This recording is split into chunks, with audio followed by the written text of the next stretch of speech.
Good evening and welcome into Estadio Ciudad in Santiago del Estero, Argentina for the championship game between Flamengo of Brazil and Quimsa of Argentina in the 2024 BCL Americas Final Four.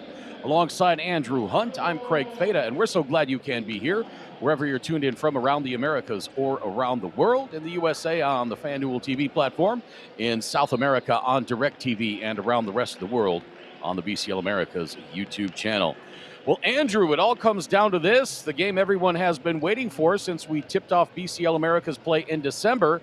And here we are. We've had some unbelievable games in this tournament, including the third place game that we just saw a few moments ago, in which Halcones came back from 17 down in the second half to force overtime and win it by 2.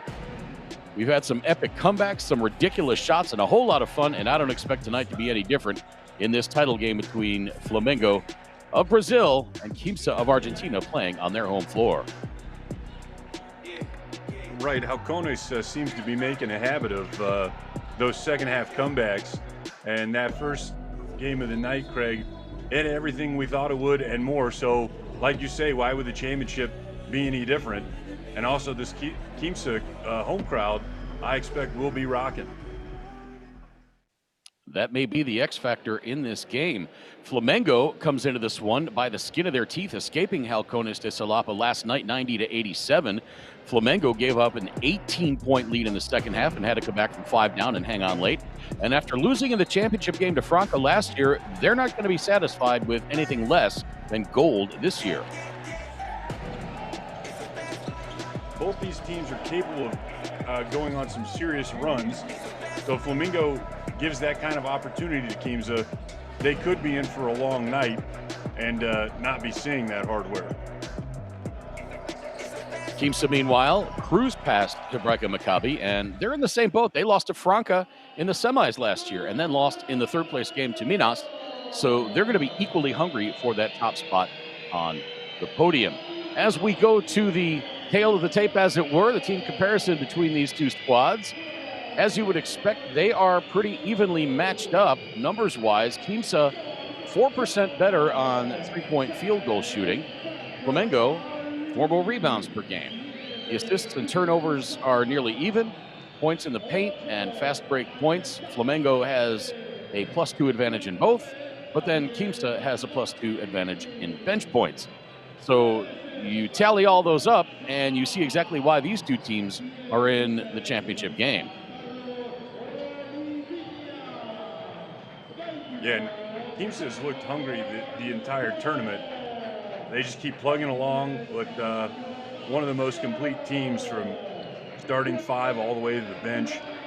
And I feel like they really could control this entire game being at home, but Flamengo is not an inferior team by any means. So I'm excited to see what each side does to try to get the goal.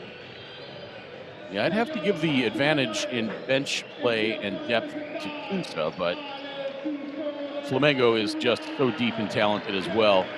Their starting 5 might have a little bit of an advantage over Quimsa. As we look at the Flamengo roster, Pete Deodato and Franco Balbi were huge in the semifinal against Halcones. He had 25 points. He was 6 of 11 from three-point range. Franco Balbi, the 34-year-old Argentine, 19 points, 3 rebounds, 7 assists for Halcones, or rather for Flamengo against Halcones. And don't forget, you've got Gabriel Galvanini. He is the top remaining scorer in the tournament. He's number 5 overall. The top 4 scorers all out before the semifinals. So Gabriel Galvanini possibly has the inside track to tournament MVP, averaging 17.3 points and 8.1 rebounds per game. This Flamengo roster is absolutely stacked. Right, and if the MVP is going to be on the winning team of this game, we'd probably agree that would either be Galvanini or Brandon Robinson on the other side for Quimsa. Absolutely. Juan Brasino had a big night against Quebrada. I say big night, he only had 14 points and 2 assists, but it seemed like all of his points, Andrew, came at really key times. And then you've also got Emiliano Basabe, He had 17 last night. I beg your pardon, 14, 5 rebounds, 2 assists, and 2 steals. And then you've got Fabian Barrios Ramirez, 11.7 boards against Hebraica last night. Brandon Robinson, mentioned him just a moment ago, averaging 17.1 points per game, 5.3 rebounds. He had 9, 4, and 5 against Hebraica. And how about Fortunato Rolfi? He had a big game last night, 12 points against Hebraica Maccabi. By the way, this matchup tonight is a rematch of Season 1, the championship game in Season 1, the COVID season in 2020. These two teams played in the championship game. So there's a lot going on in this game as we await the starting lineup. There's the starters for Quimsa. It'll be Bristino, Robinson, Basabe, Ramirez, and Tayevek Alitzi. Same starting 5 for Leandro Ramea as last night. At this point, don't fix what ain't broke, right? That's correct. And they get those subs in anyway, so they have so many different lineups that I think work pretty much seamless. Yeah, I mean, you've almost got another starting 5 with Acevedo, Sansimoni, Vasirani, Rolfi, and Cesilar. So almost an embarrassment of riches for Romeo. And here's the starters for Flamengo: Deodato, Balbi, Luzada, Galvanini, and I did not see who was the 5th starter. Manfield. Wrapped down off too fast. Oh, it was Manfield. Okay, so same starting lineup as last night for Gustavo Conti of Flamengo. Manfio has scored in double figures 3 of the last 4 games, including 28 points against Obras. Last night in the semi, he had 6 points, 6 rebounds, and 3 steals. In fact, we named an entirely new category for him. You've heard of a double-double, a triple-double. Well, we came up with the Kayo. Against Obras in the quarters, he was 7 of 7 from 3-point range, 3 of 3 from 2-point range, and 1 of 1 from the free throw line. He was perfect. And we call that now a Kayo. And in fact, over the course of 3 games, he hit 11 straight 3-pointers at one point. Our officials tonight, an outstanding crew as always, but this really the cream of the crop. Julio Anaya of Panama, Andres Bartel of Uruguay, and Johnny Bastia of Puerto Rico. By the way, speaking of Uruguay, Montevideo hosted that 2020 matchup between Quimsa and Flamengo.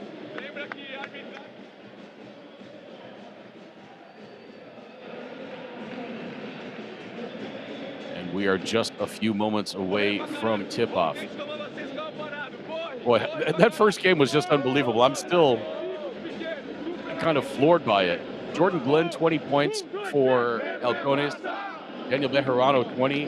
Rasid Mahobasic hit the game-tying shot with 13 seconds left in regulation, and then hit the game winner with 0.4 seconds left in regulation.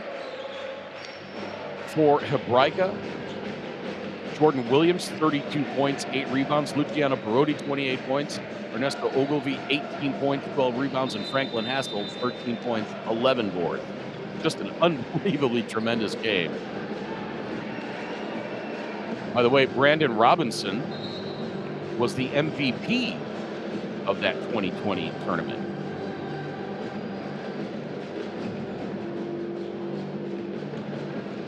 So he's no stranger to...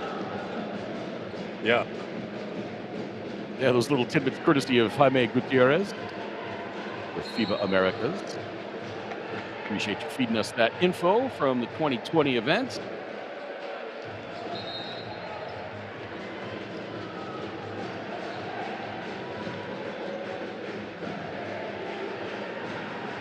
I'm not in the prediction business, but I think this is going to be a really good game. We will see if... Well, I make predictions. Gabriel... I make predictions all the time. Some of them are even right. Probably 10% of the time.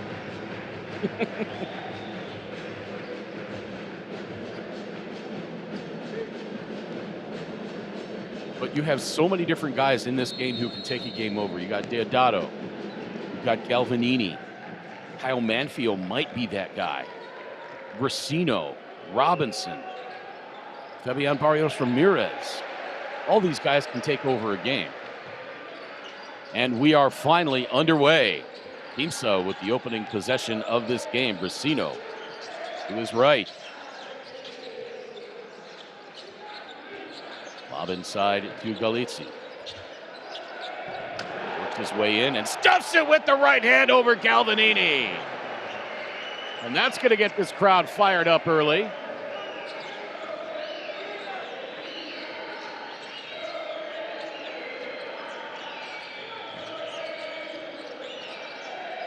Lozada, left side. Gets it to Deodato. Back up top to Galvanini. Now he's got it again. Shot clock at 4, now 3. And he loses the handle. It will be Quimsa ball.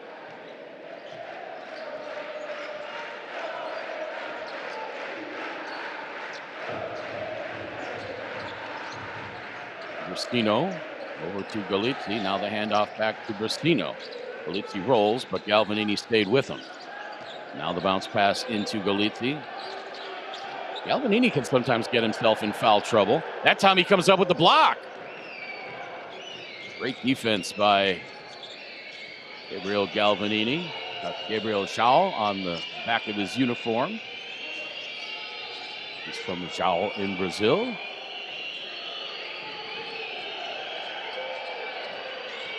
Now over into the corner. 3 on the way. Missed. Rebound. Tapped. But grabbed by Manfio. He misses. And Emiliano Bastabe comes out of there with it. Now Robinson. Double teamed along the baseline. He gives it up. Now Fabian Barrios Ramirez bounces it into the post. And Bastabe draws the foul.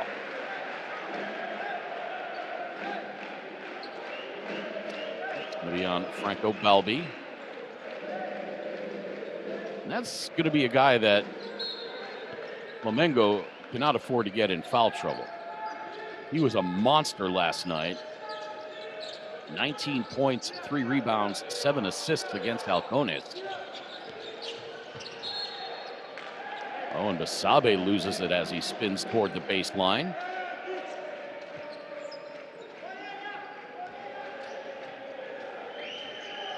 Neither of these teams thus far terribly sharp. Maybe a little bit of nerves in the championship game, but these are 2 veteran squads. I figured they would get past those initial butterflies fairly quickly. Deodato from way outside. Splash! Deodato picking up where he left off against Halcones. Gives Flamengo their first lead at 3-2.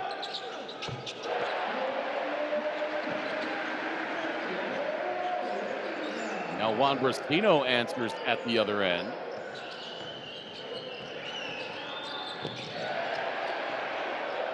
Albi turns it over. Tabe wanted a foul there. Robinson for 3. Splash!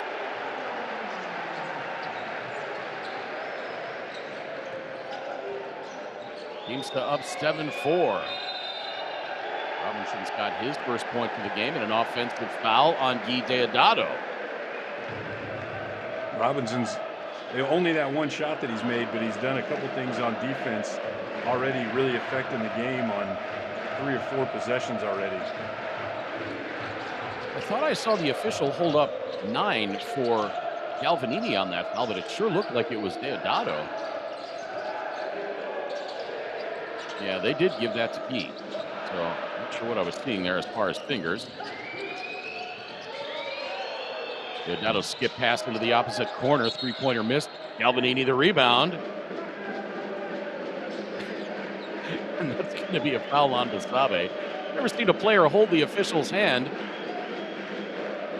after the play to make a foul call.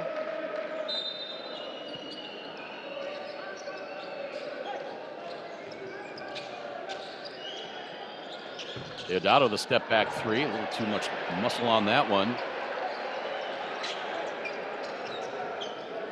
Kyle Manfio couldn't get the tip, and here comes Quimsa back the other way. Robinson on the drive. Gives it up along the baseline to Galizzi. Yes!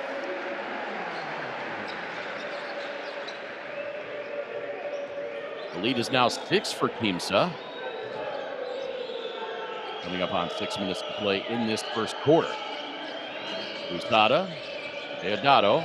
Deodato loses his footing. Manages to get it out to Uzada. Now Galvanini for three. That missed.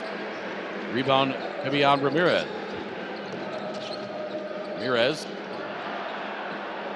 Galizzi, his pass gets intercepted. He was trying to hit Brandon Robinson. Deodato backs it out. And Balbi gets it set back up. Balbi to his right. Galvanini didn't roll.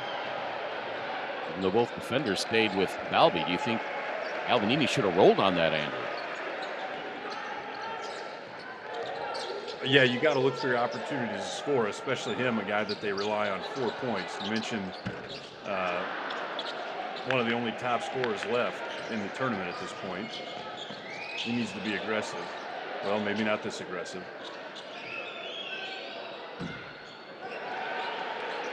From the wing, no good by Manfio.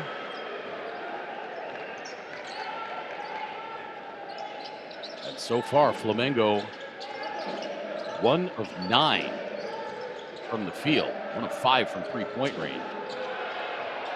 Now Robinson into the corner, launches the tray. That's good! And Brandon Robinson has this home crowd cooking.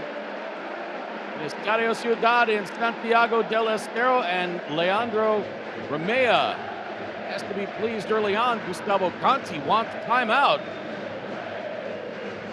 Try to get things going in the right direction. Other than 1 or 2 turnovers, I think this is the kind of start that Quimsa wanted. It really can't get any better.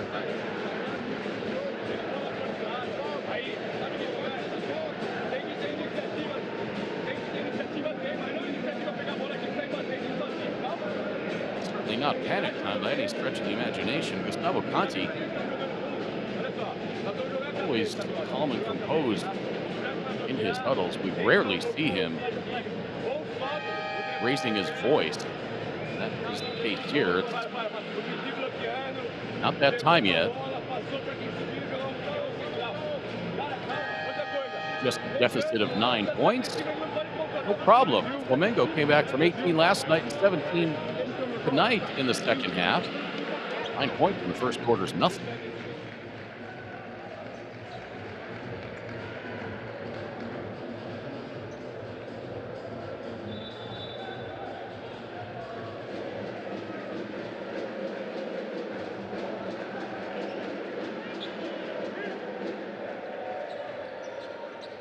So the timeout is over, and Andrew, what do you think Gustavo Conti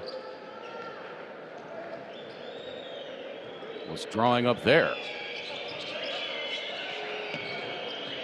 Well, I'm not sure what he's drawing up exactly, but in terms of overall game plan, I'd just be telling my guys, hey, still beginning of the game, we're down. Excuse me, we're down early, but we just have to play our game, and well, you don't want to let stuff like that happen. That's not helping you out. Ramirez gets his first 2, and the lead is 9. Devon Scott into the game for Flamengo as Franco Balbi at least puts a little bit of a Band-Aid on this bleeding so far. 4 minutes to play first quarter. Brasino now from the left elbow. Well, that one was going to be short. Now Balbi. So Flamengo got the stop. Now here's Scott.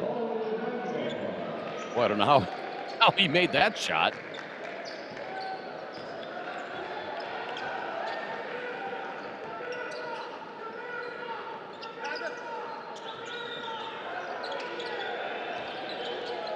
Here's Robinson. Step back 3. No wow. way. He's feeling himself. He said it's like that. Let's go, Brandon Robinson. He's got 9 already. He's 3 for 3 from beyond the arc. Now Cuello for 3. That is good. Now things are starting to heat up a little bit offensively, particularly for Flamengo.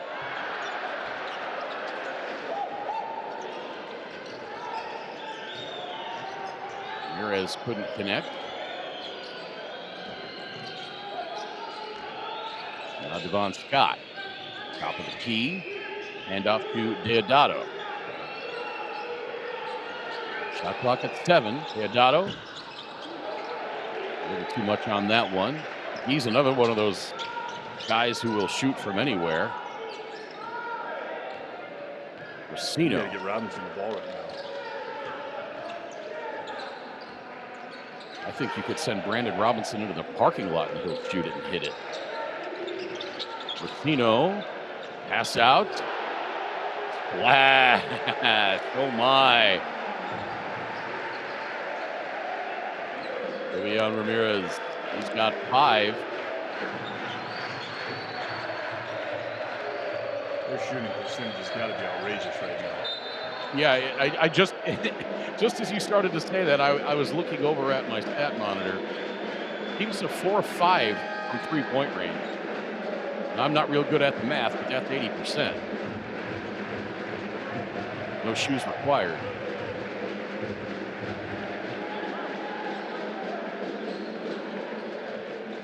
Will have a seat with 1:51 to play in the first quarter and a 10-point Quimsa lead. We haven't called Gabriel Galvanini's name much as Devon Scott throws that off the leg of Eduardo Vasserani. Galvanini came out of the game at the 5:20 mark, has not come back in yet.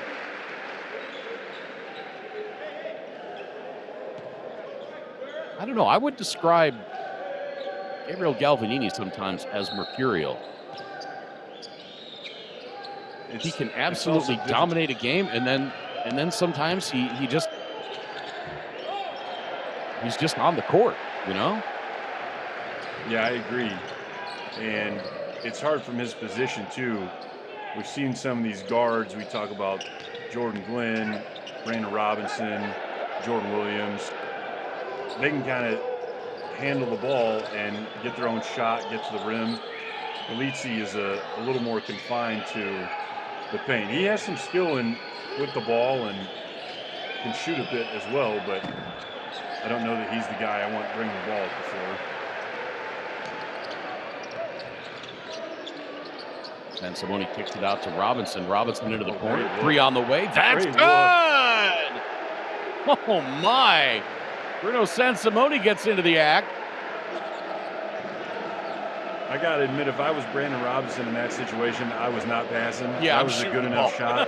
The way he's been shooting, I was thinking I would have shot it. But a great pass for an open look and just incredible because he had the double team. So great team mindset there by Brandon Robinson. Just when I would give him the green light. An offensive foul away from the ball on Devon Scott. Deodato sits down.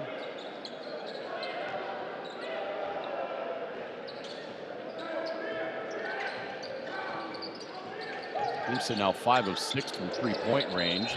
And Simone into Vasserani and score it. Will go to the line to try to complete the 3-point play.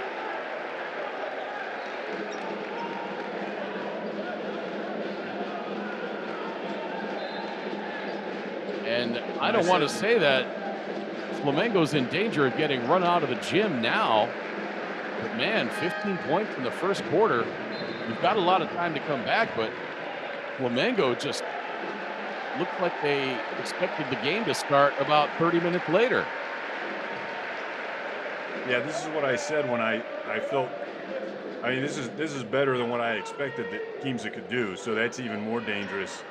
I mean, they're not missing very many shots. So in the past, we have seen both of these teams can kind of have a little wind up before they really get going. Quimsa came out and was scoring right off the bat. So that's not good for Flamengo. especially if they can't get Maybe things that's going on their end. maybe that's that home cooking. Now Scott Machado scores.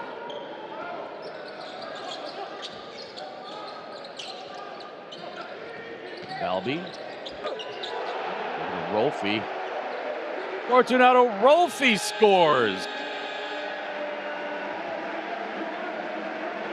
And it's a 16-point lead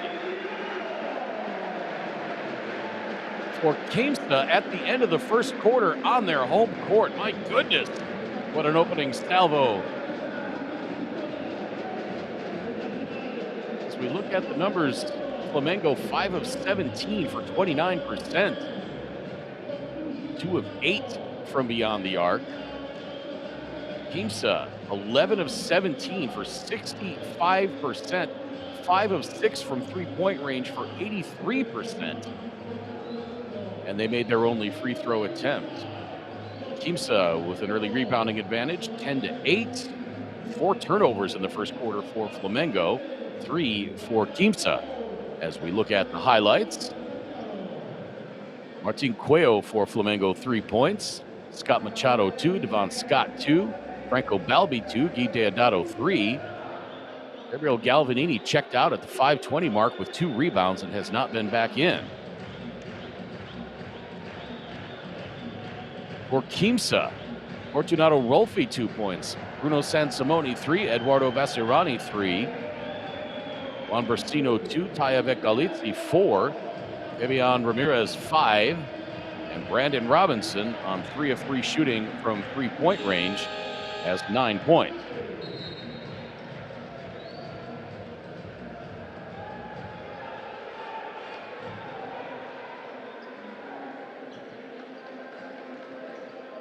Alongside Andrew Hunt, my name's Craig Feda. If you're a fan of Quimsa, you've been enjoying this one. If you are watching to cheer on Flamengo, well, not so much. Yeah, Craig, Appreciate everybody tuning in on FanDuel TV in the USA, on DirecTV in South America, and around the rest of the world on the BCL Americas YouTube channel. Craig, you mentioned that home court advantage, and what people may not understand is, well, one thing, your crowd is for you, that's easy enough. But the other thing is your routine throughout the day. You're in your own bed when you wake up. You're used to coming to this gym for practice and whatnot. So there's nothing else to think about than the regular stuff you do and getting prepared for the game. And that can be huge. Von Scott draws the foul on Eduardo Vasirani.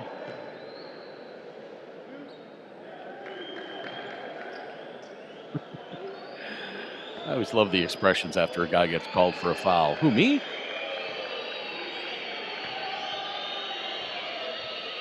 A lot of times they leave their hands up. Yeah.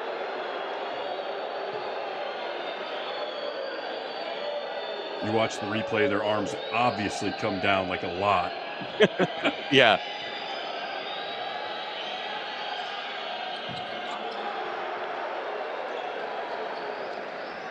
Missed them both. So Flamengo yet to tally a point in this second quarter. Quimsa has not either. But there's 3 more. My goodness. Bruno Sansimoni's 2 for 2 from the arc. The lead is 19. Quimsa 6 of 7 from three-point range now, 86%. Oh, a beautiful feat to the cutting Eduardo Vasirani. He jams it with 2 hands, and Gustavo Conti, well, I thought he called timeout. I heard a whistle. I assume that was for a timeout, but evidently it's just for a substitution. So now the veteran Carlos Olavinha comes on. 6'8" captain. Maybe they're going to hope he can plug up the middle a little bit. He's going to be 41 years old on April 18th.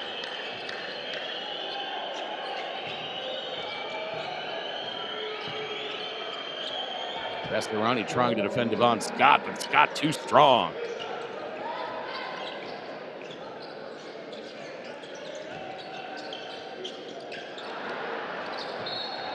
A little miscommunication there, and that is a Quimsa turnover as Sansimone goes into the expensive seats.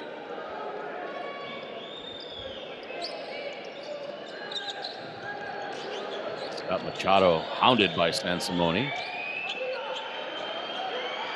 Open look for Cuello from three-point range, no good. 2 of 10 from three-point range now for Flamengo. Why not? Splash!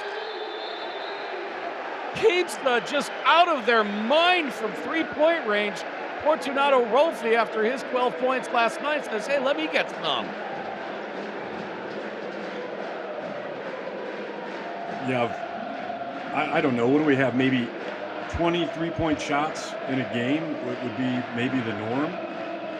They're already close to 50% at that mark. If they were to shoot, 10 more threes, Yeah, if they were to miss them all, yeah. they're at 50. I mean, if they keep that up, Yeah, you'd still say they shot a pretty good percentage.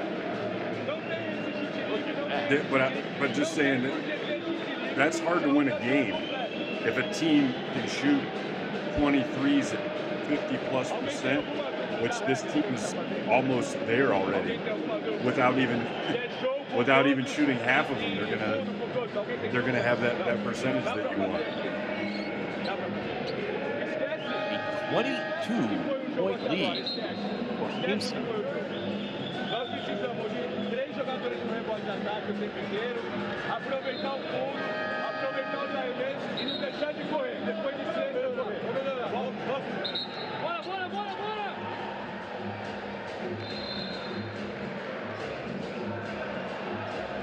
And some of the highlights here. Here's the dunk by Eduardo Bastianini.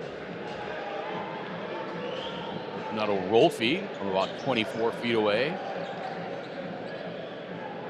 Says splash.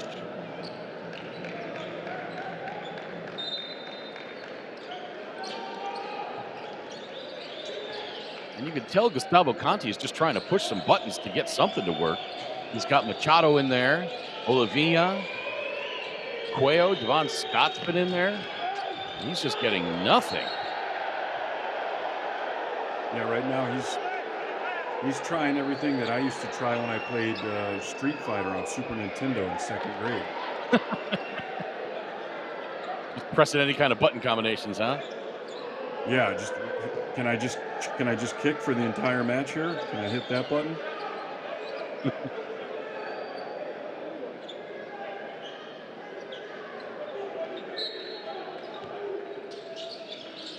So no foul called. It was just a block out of bounds.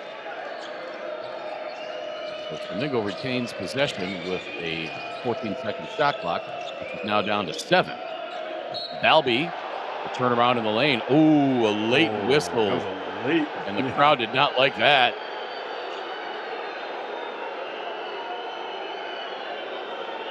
See if we can get a better look at it here.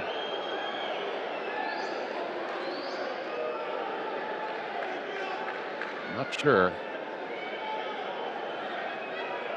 I don't like it, Craig. I will. I'll defer to the official. He had a much better look at it.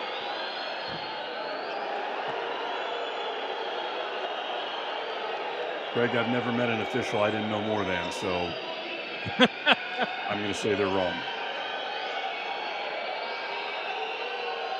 I also had a very good officiating friend who once told me as Balbi misses both free throws. Salvanini back into the game now. Another three-point miss.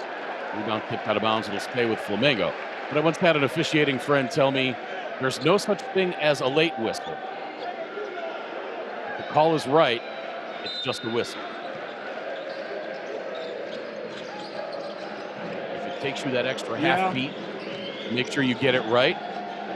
Then you take that extra half beat and then blow the whistle.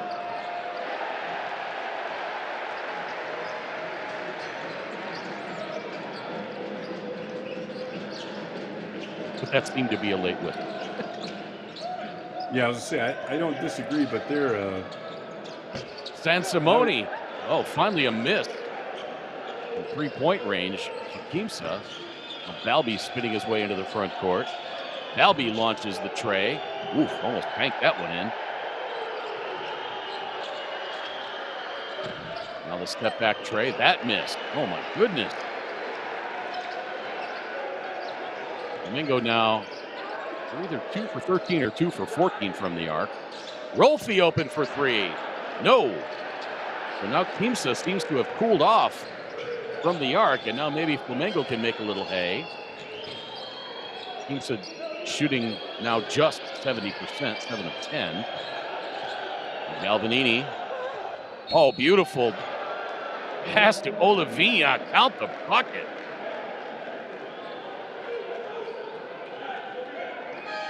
Boy, what a pass from Gabriel Galvanini.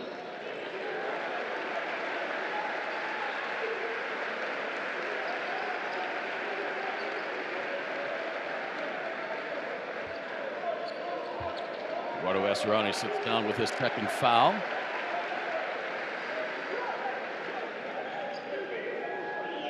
Carlos Olivia try to complete the three-point play. It's 2 of 4 from the arc in this, or rather from the free throw line in this tournament. Now make it 3 of 5.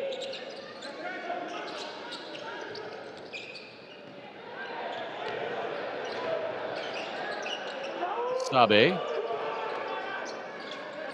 Over to Acevedo. Back to Sansimone. Sansimone's floater goes in, and Andrew, this is kind of that second starting five that I was talking about. Acevedo, Rolfi, Sansimone, Vasirani. We haven't seen your guy, Federico Desguilar, yet. Actually, we have. He's played just over 5 minutes. Oh, he's not taking a shot, though. He's not. Normally the shots he takes are dunks. So you'll know. Well, Quimsa now back on track from 3-point range. Emiliano Basabe, he was just a 27% three-point shooter coming into the Final Four. And Basabe stroked that like it was Larry Bird. Malby now scored.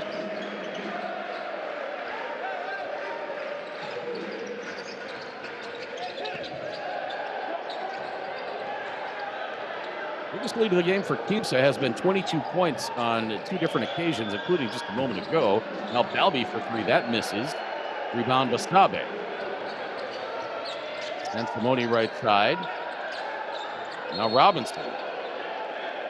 And a whistle away from the ball. And he still hit that shot. He still hit a difficult shot that didn't count. Balby hanging on him. Practice, right? Just to show you I would have hit it. Yeah. So the foul away from the ball was on Martin Cuello, his second.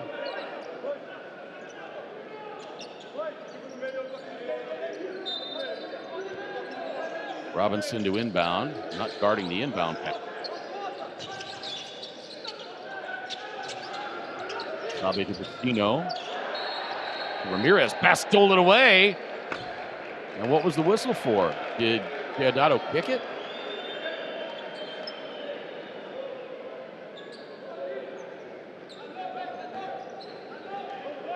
Deodato must have kicked it. So it's Quimsa ball. Rush 14. Vecino to Robinson. And they are getting right up on Brandon Robinson. Shot clock winding down. He missed it from outside the right elbow. 4.5 minutes, just inside 4.5 to play in the second quarter. Machado hits the three-pointer. Machado just a 27% three-point shooter. He's got 5. That's his first of 5 three-point shots made. Now Bristino, the pretty finger roll bank job.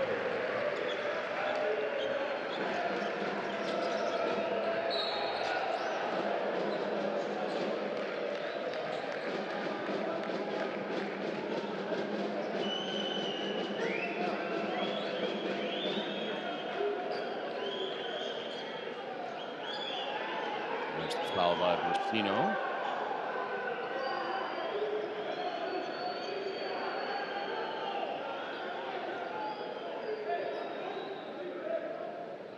For a moment, they might review that for an unsportsmanlike, but so Galvanini sits down. He's taken just one shot. He's got 5 rebounds. You have to wonder if he's under the weather. He's injured a little bit. That three-pointer ripped straight through. There's Kyle Manfio.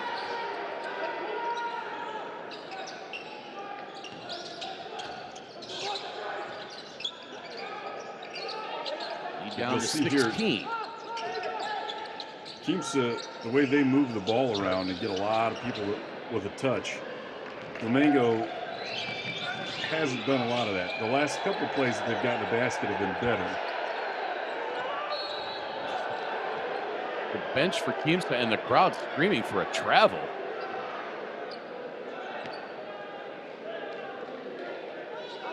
But instead, a foul called. It's going to be on Tayavek Alitsi.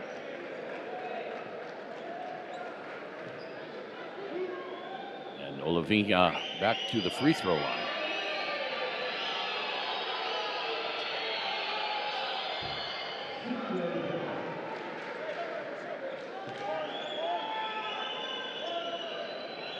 It almost looks, Andrew, like they haven't even really been running any plays for Gabriel Galvanini. He does not seem to be figuring into the offense at all.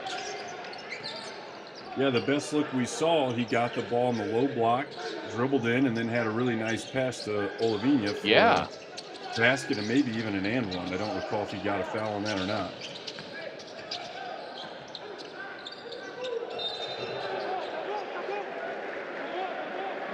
That's going to be a foul on Didi Lusada.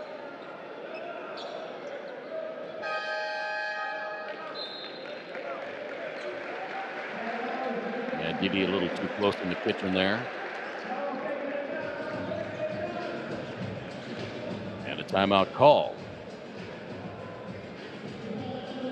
Leandro Ramea takes the break here. Oh, Quimsa ice cold now. Just 67% three-point range, 8 of 12. Bench points even at 18. Cuando hacemos el reverso, el de acá hace esto, ni los defiende, ni defiende el pase. Mira, Fabi, o atacá, o el de acá. Well, still way too early to talk about MVP. But right now, I would say the advantage is to Brandon Robinson. Yeah, he's had an outstanding half here so far. 3 for 3 from 3-point. Just missing 1 2-point field goal. Couple assists. That really nice one that I talked about where I said throw another one up, and he passes to a wide open player in the corner there for a 3. Well, he just wanted to get the assist on it. It was all for the stats. Right.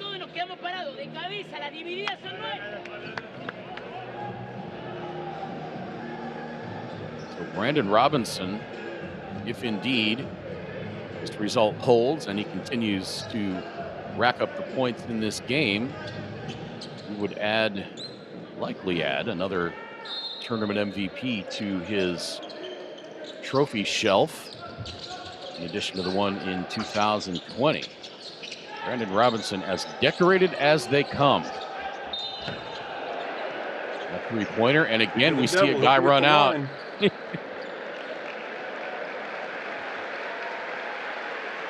we see somebody run out at a three-point shooter and commit a foul, man, I've seen that more in this tournament than I've seen in a long time.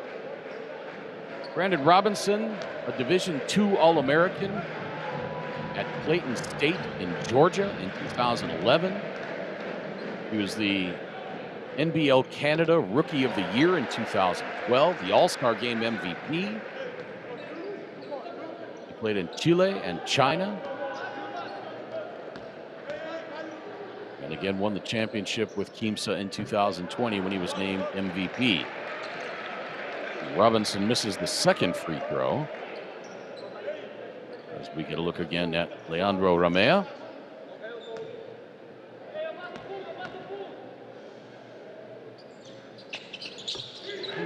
It's always fun to watch guys with their free throw routines. Granted, Robinson circles his waist with the ball. There's Galvanini. Count that bucket.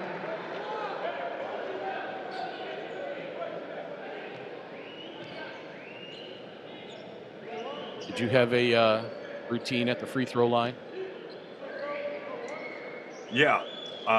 It's been a while since I did said it. a little Still prayer. the same. You said a little prayer first, No, right? no. I would step. I'm a right-handed shooter, so I'd step to the free throw line. I'd catch the ball, hold it in my right hand with my hand underneath, get my feet set. Then I'd look at the rim, take. I don't remember if I take 2 or 3 dribbles. Again, if I go to the gym right now and get on the free throw line, I'll do it automatically because I've done it that many times. Well, no, now yeah, because next time you're going to think about it. No, I won't. I take I 2 or promise. 3 dribbles. Robinson turns it over. Now Machado for 3.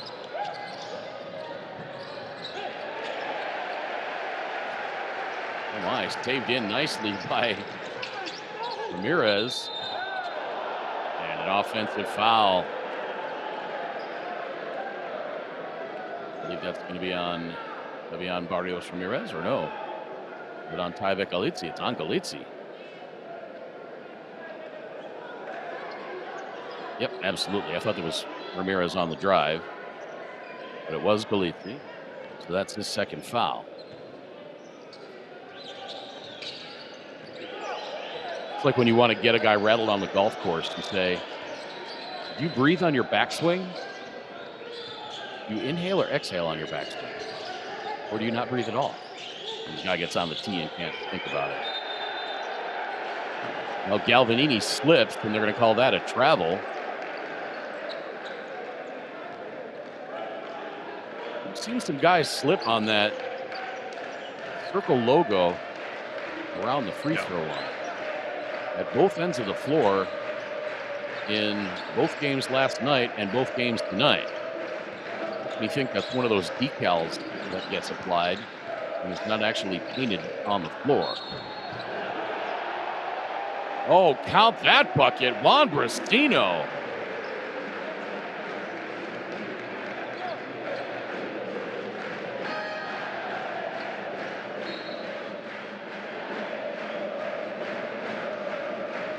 Flamengo was getting a little frisky there after the three-point play by Galvanini. They cut that lead from 23 down to 14. Deodato commits his second foul. Deodato's been quiet, just 3 points. He hit that first three-pointer early, and then that's been it.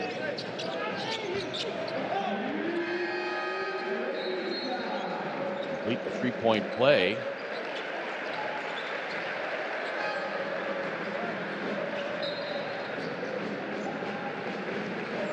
And the lead is back to 17. Leafy gets the rest with 1:31 to play in the second quarter. Right about now, normally we'd be reminding everybody of the next game coming up or what's coming up tomorrow. But guess what? Tomorrow everybody goes home. This tournament is over. The season is over. Lusada gets too deep under the bucket, has to kick it out, and his pass intercepted by Bristino. This has been a tremendous event all over South America. Montevideo, Buenos Aires, Franca, Rio, Maracaibo, and of course Santiago del Estero. Had some great games in Salapa on Halcone's home floor. Those games were fun there. Hey, there's your guy, says Vilar. Turns it over. As he makes the turnover. three-pointer missed. Brandon Robinson the rebound. You can go 2 for 1 here if you hurry up. I think they're just going to hold. Around Ramirez. Oh, and a little bit too high for Zezular.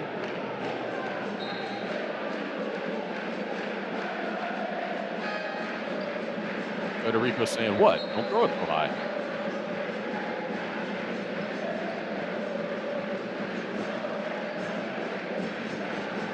Year-old Juan Brasino having a seat. Let's watch the remainder of the second quarter. It's been all Quimsa in this one. Flamengo's only lead of the game was at 3-2 on the three-pointer by Guy Deodato. It's been all Quimsa after that. Now Balbi takes it all the way himself. And is Sansimone going to be able to get one off? No. And so we will go to halftime with Quimsa on top by 17, 50-33.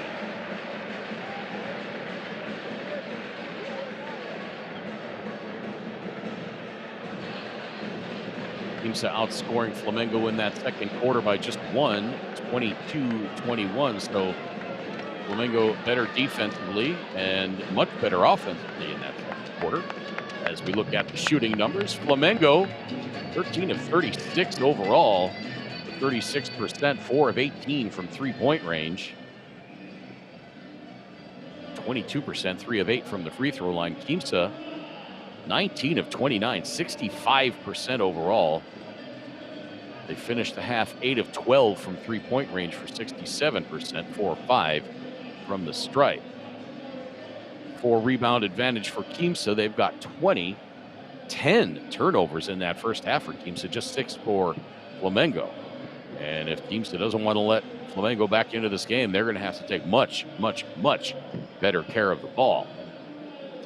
Individually for Flamengo, Franco Balbi 6 points, Martin Cuello 5, Scott Machado 5, Von Scott 4, Guy Deodato 3 on the first Flamengo bucket of the game. Gabriel Galvanini had a 3-point play late. He's got 3 points and 5 rebounds. Kyle Manfio 3 points and 3 rebounds. And Carlos Oliveira 4 points. For Quimsa, Fabian Ramirez 5 points, 4 boards. Fortunato Rolfi 5 points, 2 boards. Bruno Sansimone 8 points, 2 assists.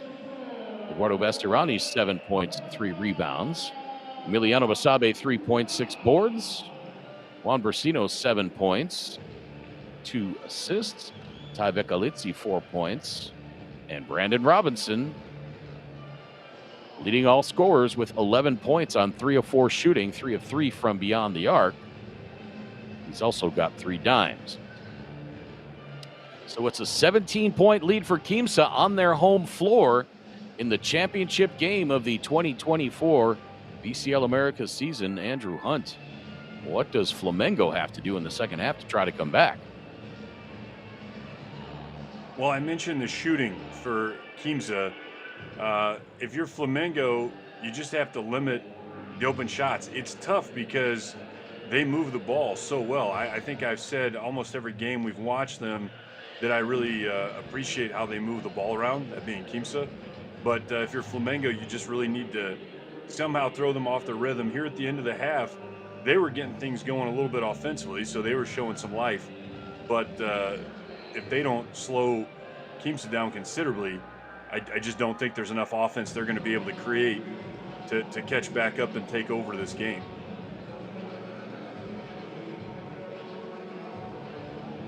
Earlier on in our third place game, if you didn't see it, you missed a dandy. Halcones came back from 17 down in the third quarter to force overtime with Hebraica Maccabi, and then won it with 0.4 of a second left. Rashid Mahalbasic scored to make it 101-99, and that's how it finished in the third place game. Again, here in the championship game, Quimsa on their home floor leads Flamengo 50-33. We are back live from Estadio Ciudad in Santiago del Estero, Argentina, for second half action in the title game in just a few moments.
Welcome back to Estadio Ciudad in Santiago del Estero, Argentina, for the championship game between Quimsa of Argentina and Flamengo of Brazil.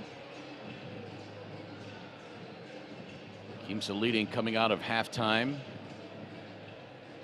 50-33.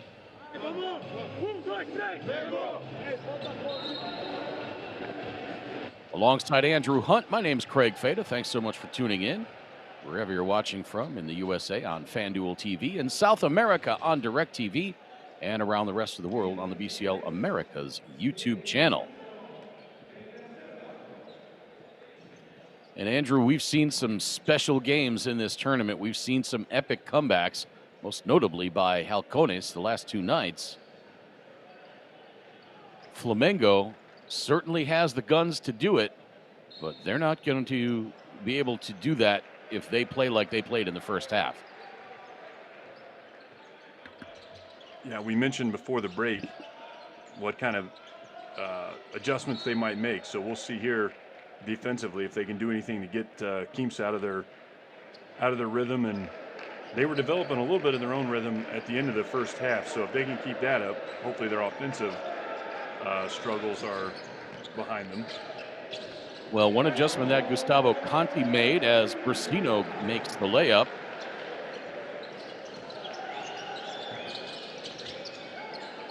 And gets the lead back to 19. Martin Cuello starting the second half on the floor in place of Kyle Manfio. So we'll see if Cuello can provide a little bit of a spark.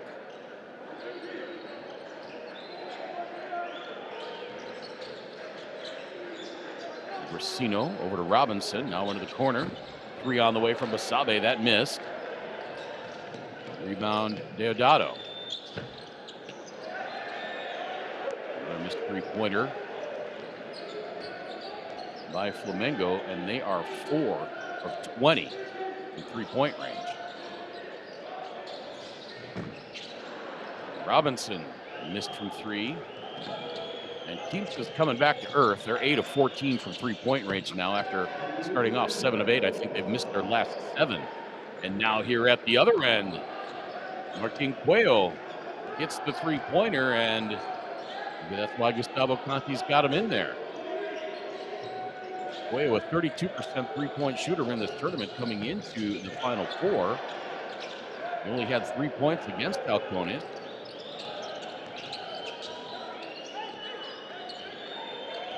Lead now down to 16. Here's Dalby. He launches the three. That is good.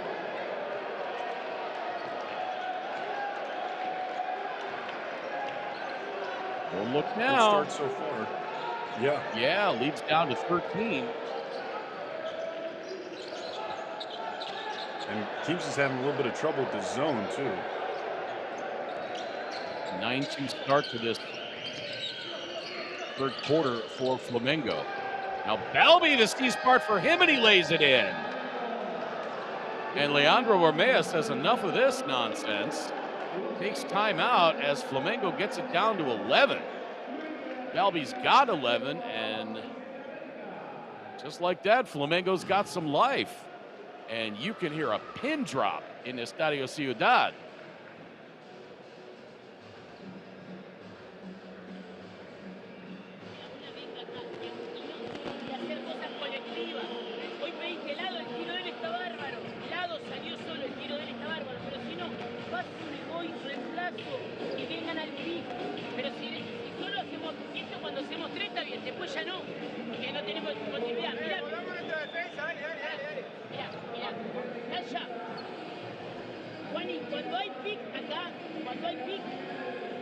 Los de acá bajen para que este iguale y Talla quede con el perimetral en la caída. ¿Entienden lo que digo? Que va a saltar este, Juan la voz. Pero Talla tiene que quedar con el perimetral. Y quédate acá. ¿Entendés? Y ahí está. O esto o esto la triangulación. Pará. Pero sea vertical.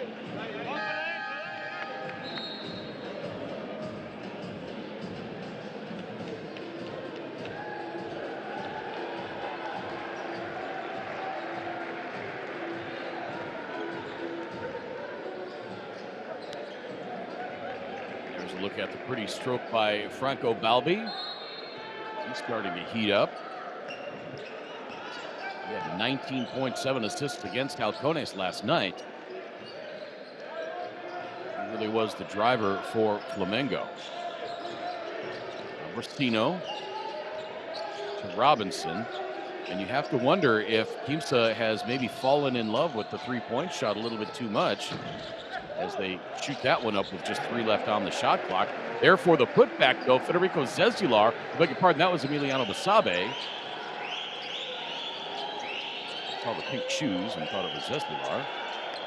Balbi again, missed. Robinson the rebound. Robinson dishes it underneath. As Basabe gets sent to the floor. Could not hit the reverse layup after the drive and dish, and that foul is going to be on Didi Lusada. Yeah, you mentioned the three-point shot. Sometimes against the zone, people know that you can shoot a team out of it. But in my opinion, the way I want to shoot somebody out of the zone is attack what we call the gaps, going in between 2 defenders, making them react. I swing the ball, now maybe that's a shot, or I attack one more time. And now if I've attacked twice into the gut of the zone, I should find something either on the short corner, a shot outside, or a nice little mid-range pull-up. That's usually how I like to do it. Galvanini kicks it out. 3 on the way. Deodato missed. Robinson the rebound. Lead back to 15 for Quimsa after the hot start by Flamengo, and Basabe scores again. He's got 9. Another very effective thing to do against the zone, don't let him get it set up. Just run down the court and get a layup. Cuello hits another three-pointer.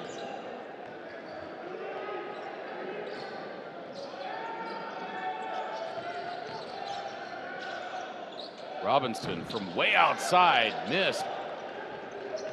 Robinson started off 3 for 3 from three-point range.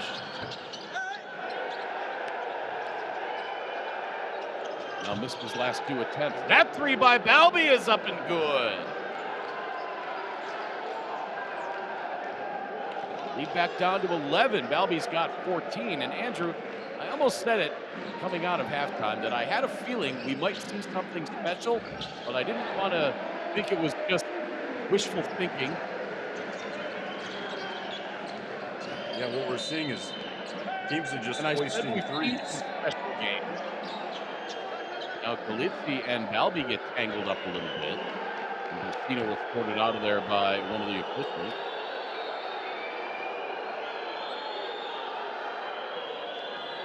Balbi getting a little frustrated.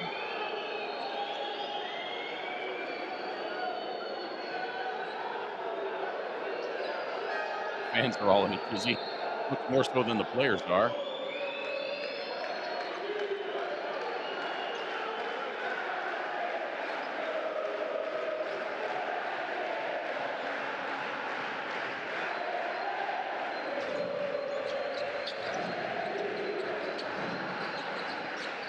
Balbi.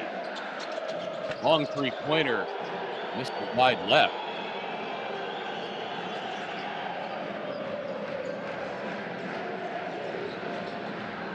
Quimsa needs that Boca Juniors energy where they just sing the entire time. Just like what's going on right now with the whole game. Winning or losing. Nacional. Nacional was like that too. Probably shot missed. I think Nacional traveled pretty well. Yeah, yeah.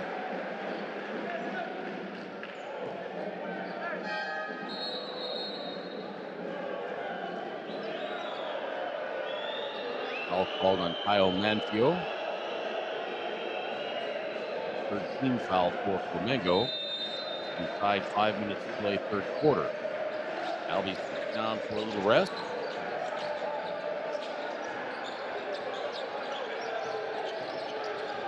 Balbi needs some help. Galizzi actually. Gillespie muscles his way in, catches his own shot, and then lays it in. Oh my goodness, what hard work by Gillespie.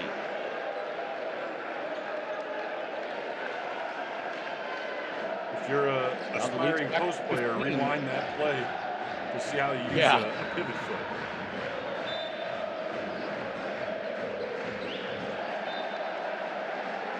Flamengo's gotten it down to 11 on 2 different occasions, but each time Quimsa has answered.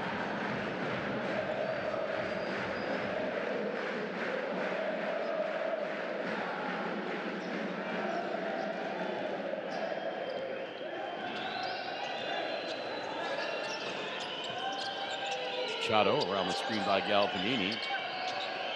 Cuello shoots it up over Galizzi and scores.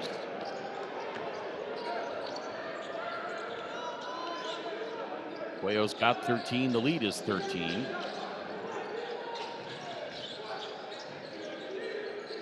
Back up top to Brasino. Robinson heads to the corner. Galizzi from just inside the right elbow splashes that one.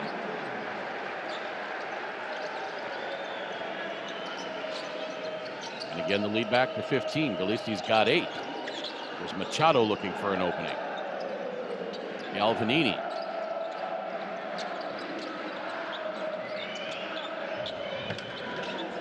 Oh, ho, ho.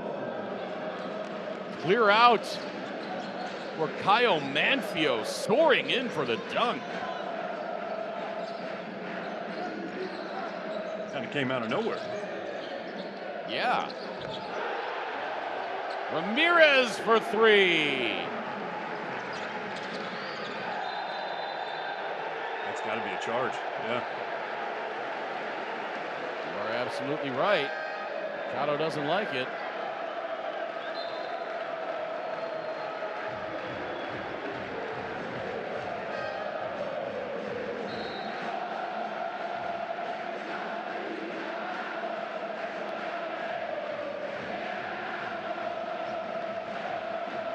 And the fans here at Estadio Ciudad are really making some noise now. We get a look at the replay by Fabian Barrios Ramirez. Hitting that 3-pointer. That one's short. Cuello the rebound.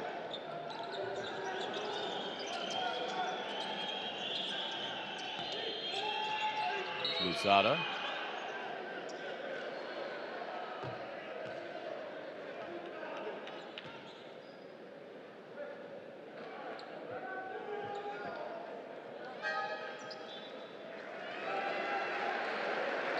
No whistle for his 3rd foul. So he's going to have a seat with 3:04 to play. We probably won't see him until the 4th quarter.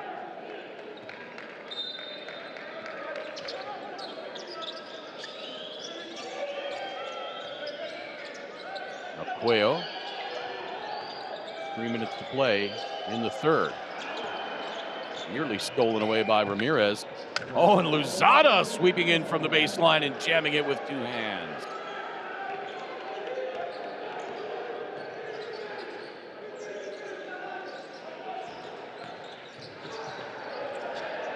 Oh, beautiful pass underneath from Bruno Sansimoni to find Emiliano Bastabi, and he's got 11 now.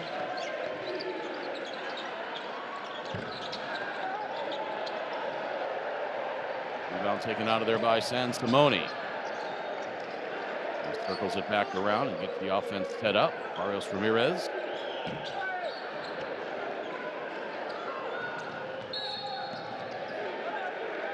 Foul called on Sansimoni.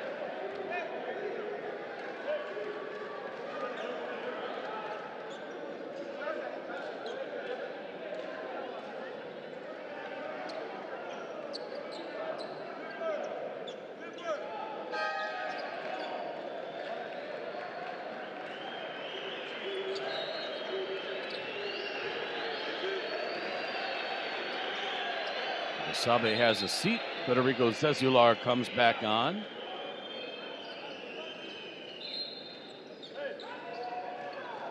And still Galvanini and Deodato with 6 points between them, both on the bench here at the end of the 3rd quarter.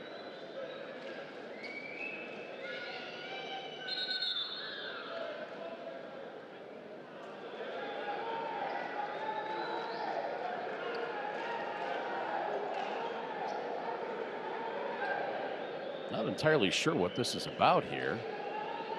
They are going to go to a review. I think they're going to review that foul to see if they felt like it was an unsportsmanlike, because it was kind of a open court type situation. Yeah, oh where, yeah, I guess. They had numbers. Yeah, but no, they didn't, though. You see 2 defenders were in the paint already. I didn't even think there was a need for him to commit this foul.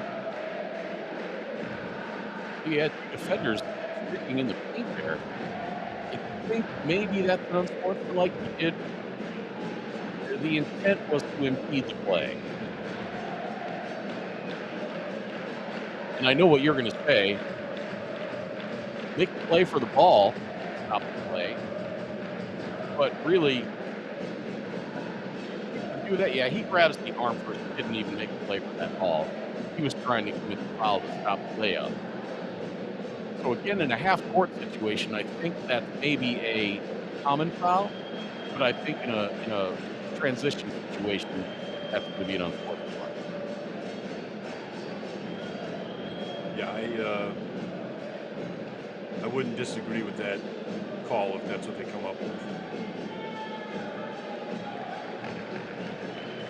Yeah, he made You could no do a little attempt bit at better the ball. going for the ball.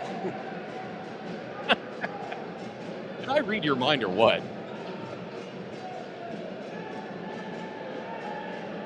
The ball handler does a good job keeping the ball away to kind of force him to go through him. But Yep.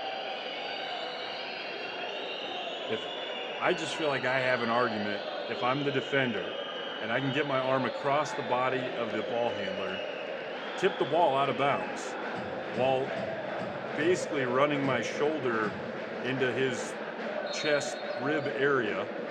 So I've definitely displaced him and fouled him. But the ref behind me can see that I tipped the ball. I say, I tipped the ball out. I made a defensive play on the ball. He shimmied and I fouled him. I didn't realize he was going to move like that. And, you know, there you go. I definitely fouled him because that's what you're trying to do. But then you've got, to me, a decent argument that you're actually trying to make a steal. Ron Scott misses from in close after the nice defensive play. The result of that previous review was just a common foul. And now Robinson fouled by Franco Balbi. And Balbi heads straight to the bench. I think that's his 4th. That's all Robinson right there. To see somebody out of position like that and just dribble right into his arm there. He's too close to him, and I don't know how to explain the defender. His shoulders are facing, south, to use a direction. Robinson goes north on him so that he really can't pivot and kind of get out of the way or defensive shuffle with him. So he's kind of stuck, and Robinson catches that arm, and now it looks like a foul. It is a foul, but it's more set up by the offensive player than anything. Balbi scores. That was actually only Balbi's 3rd foul. I thought it was his 4th. He's got 16 now. Stolen away by Balbi. Balbi misses the layup. Quimsa did not concede it for sure.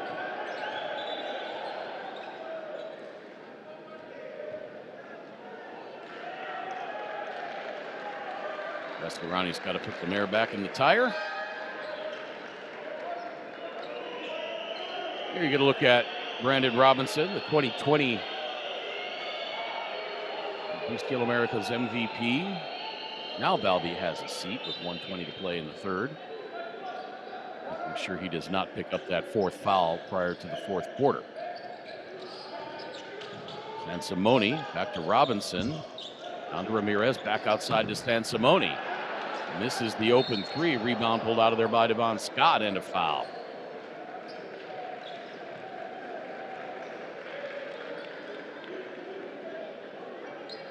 Well, my three-point math really failed miserably. I said that they'd be 50% when they hit 20. At one point, I believe they were 7 for 10, so I figured, hey, all they got to do is make 3 out of 10, and they'll be 50%. Well, They made 2 out of 10. Well, you're only off by 1.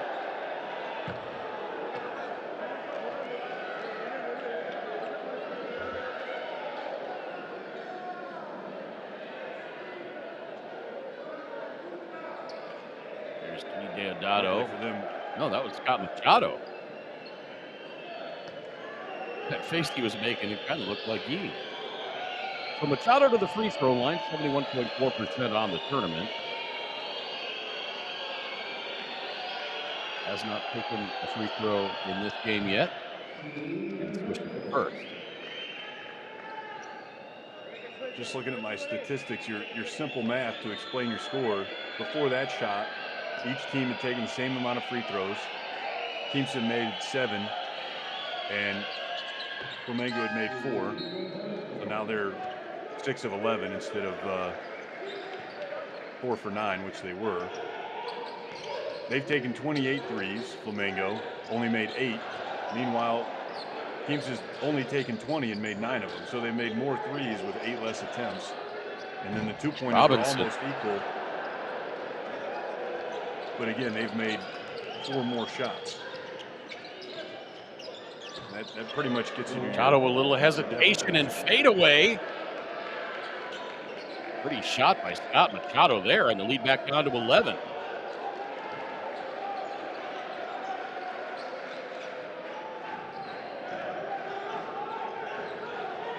Clock off. Game clock.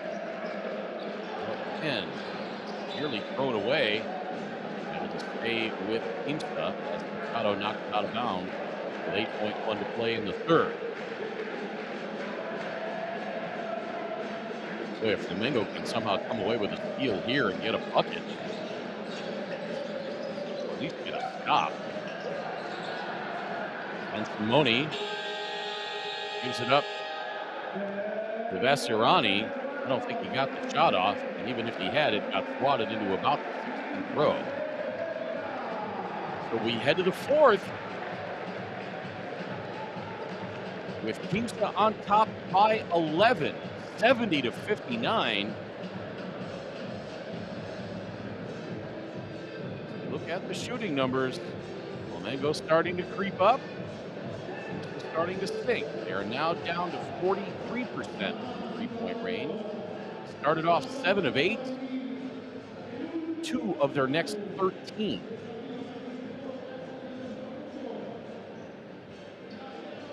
For Flamengo, Martin Cuello, 13 points. Deodato, just 3. Eddie Luzada, 2. Scott Machado, 9. Machado's also got 4 dimes. Devon Scott, 4 points. Franco Balbi, leading all scorers with 16 points on 7 of 15 shooting. He's also got 3 rebounds. Again, Gabriel Galvanini, not a factor at all in this game. 3 points, 6 rebounds, 2 assists, and 2 steals. Doing some other things, but they need him to score. Kyle Manfio has 5 points, 4 boards. Carlos Olivinha, 4 points. Emiliano Bastabe for Quimsa with 11 points, 9 boards. Fabian Barrios Ramirez, 8 points, 4 boards. Brandon Robinson, 12 points, 5 rebounds, 5 assists. Robinson had 11 points in the first half, just 1 in the third quarter. Bruno Sansimoni, 8. Eduardo Bastirani, 7 points, 4 rebounds. Juan Bursino, 11 points, 4 assists. Ivek Alitsi, 8 points. Fortunato Rolfi, 5. That rounds out the scoring for Quimsa.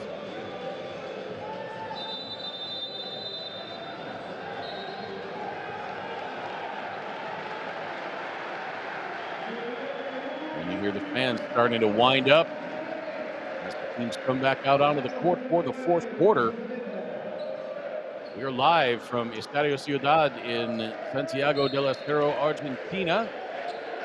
Fourth quarter of the championship game of the BCL Americas 2024 season. Alcones de Salapa defeated Hebraica Maccabi in overtime, 101-99 earlier tonight. Alongside Andrew Hunt, my name's Craig Feda. This one has been all Quimsa. But Flamengo back to their closest since the first half at 11 points. A big welcome into all our viewers in the USA on FanDuel TV, in South America on DirecTV, and around the rest of the world on the Beast of America's YouTube channel. Flamengo 8 of 30 from three-point range.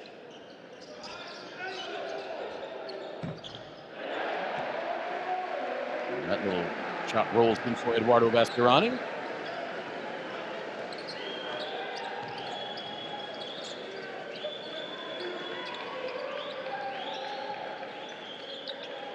Machado between the rings. Only two starters on the floor for Flamengo starting the fourth quarter are Deodato and Luzada. Balbi, Galvanini, and Manfio on the bench. Scott has his shot blocked.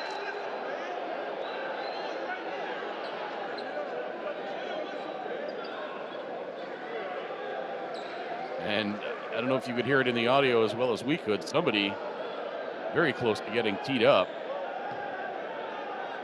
Might have been Devon Scott. He was not happy about the lack of a foul call there, but that was, well, they did call a foul. I didn't hear a whistle. Yeah, I was kind of with him with his frustration. The ref's standing right there, and that's a pretty obvious foul. Yeah. If Barrios Ramirez hits that ball and then releases his hand, clean, maybe you call it a jump ball, but more than likely I just say whatever happens, happens. But he follows through and keeps his hand and kind of pushes through that as a foul. I'm entitled to that space as the offensive player. Scott hits both free throws. He's got 6. Back down to 11. Here comes Franco Balbi.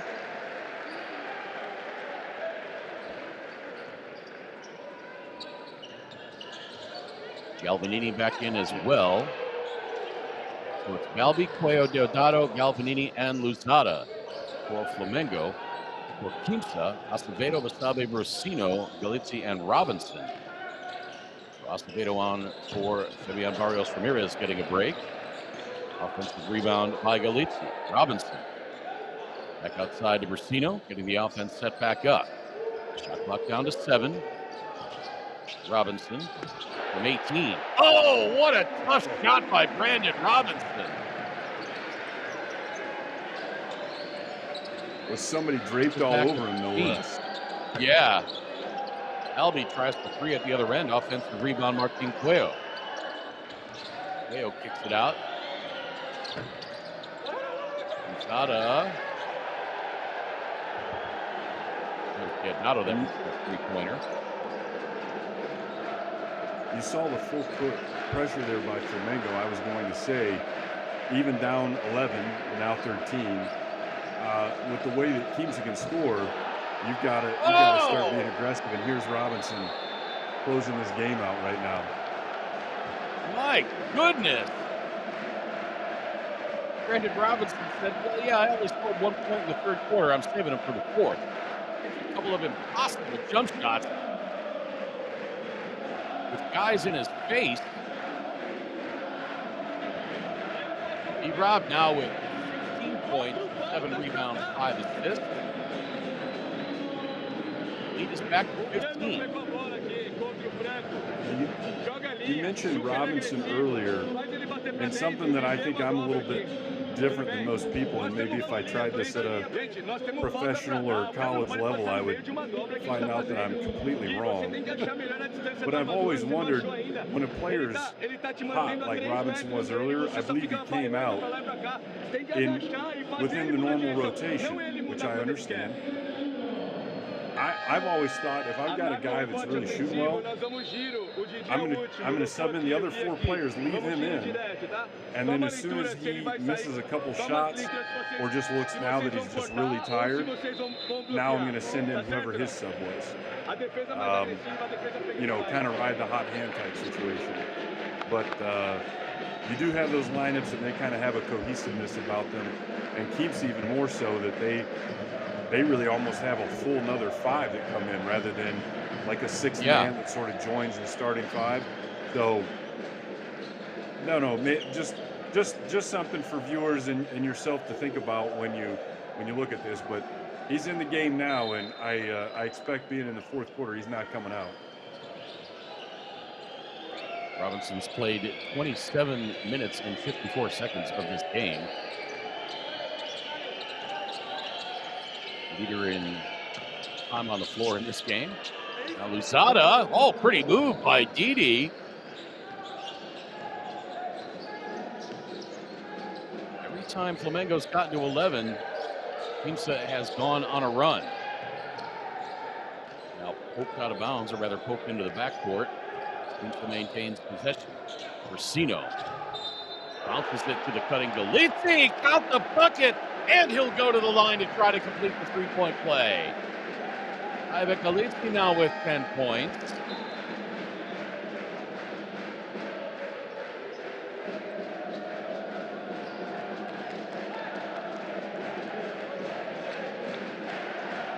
Lovely little finger roll there by Galizzi. Foul was on Galvanini, his second. Flamengo's going to have to find a way to get Galvanini going in this fourth quarter. Balbi, the offensive rebound, and gets fouled. Galizzi appreciates the effort.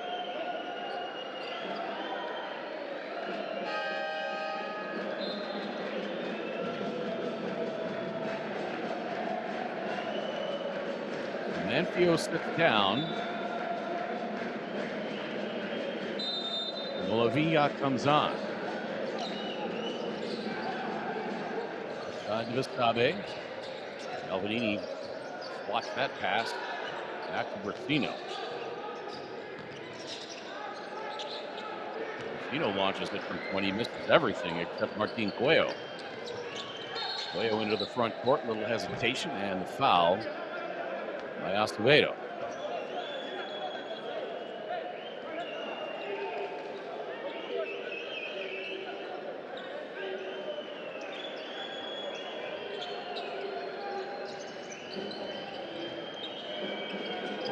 On the handoff to Balbi. Now Cuello. Cuello drives, puts up the left-hand floater, no. Another rebound for Brandon Robinson, that's rebound number 8.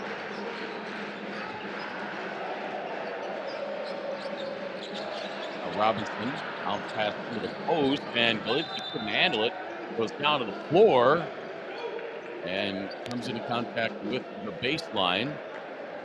And that's going to be a turnover for Quimsa. Andrew, I know in previous windows we've had to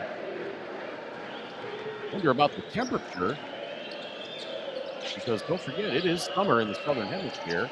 At least now it's early fall.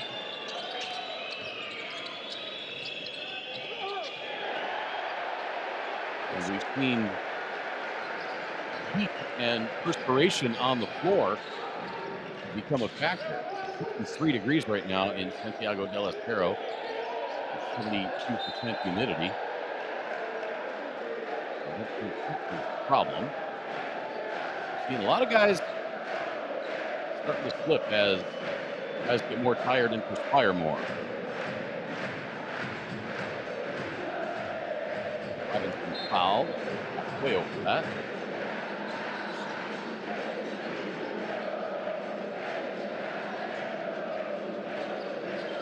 That's the third foul on Cuello. Here's Robinson out near midcourt. Into the backcourt by Luzada. With the shot clock winding down, a prayer thrown up and missed.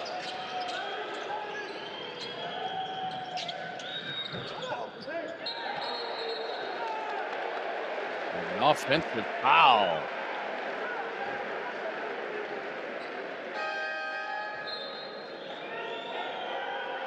Three on Galvanini. Galvanini has as many fouls as he has points and rebounds. Galvanini came in 6th in the tournament in scoring at 17.3 points per game, 6th in rebounds at 8.1 points, or rather rebounds per game.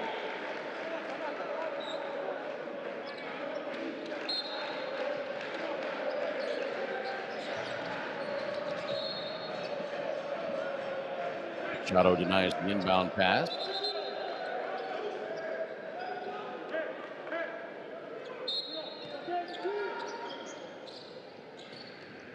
Quimsa.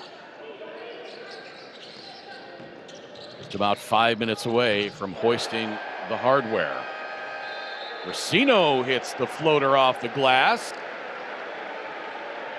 And the lead back to 17.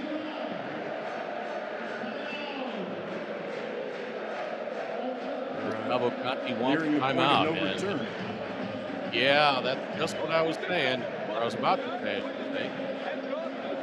Now Gustavo Conti a little more animated in this huddle because I think he can sense that it's starting to slip away.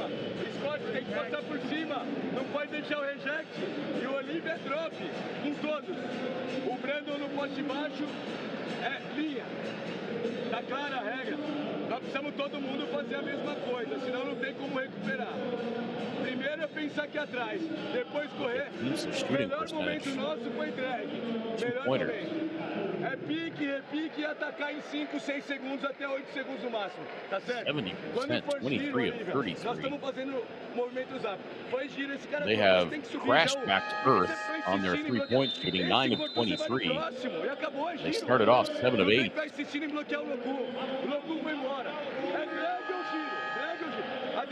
They've only hit 2 of their next 15. I feel like I'm partially to blame for that.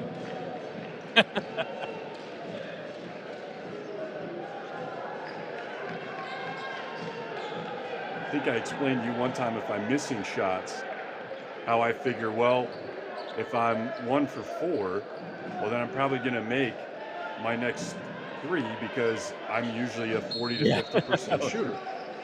So I keep shooting. Well, the same could be said if I've made a lot. It means maybe I'm going to miss the next few. Mm-hmm. Pointer by Machado misses.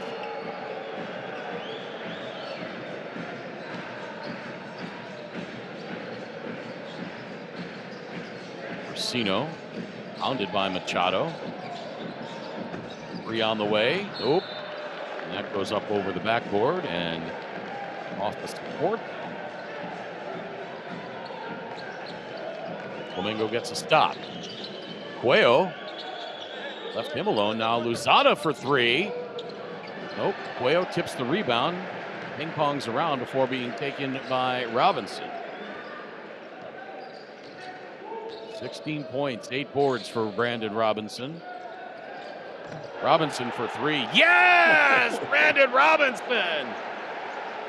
Oh. This guy's going to run out of cellies.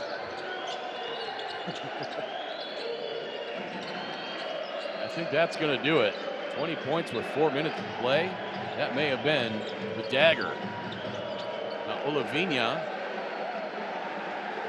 bounces around his way through the defenders and misses a hook shot.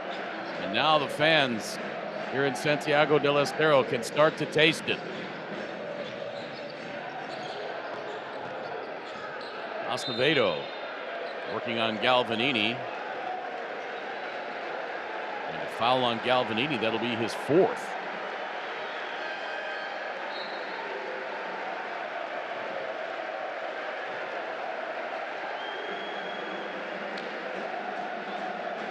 I don't know about that. I wasn't so sure Acevedo didn't have what I call happy feet. He's shuffling his feet a little bit. Yeah. Resulting in a travel. Looked like a quarterback in the pocket. Right. Yeah, I was going to say earlier, too, before the lead got extended to 20, I think we were still back at 15 or 17. And to add insult to injury here, they get the ball back after the free throw. Right. Oh, Gillespie misses the dunk. And that would have just sent this place up for grabs. And he knew it, too. Elevates, and Galvanini just gets a piece of him. Oh, he should have dunked that. I think if he kept 2 hands on it.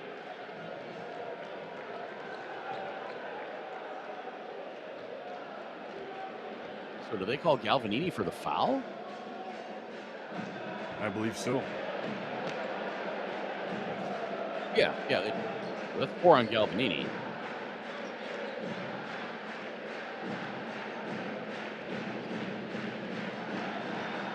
Inside 3.5 minutes play.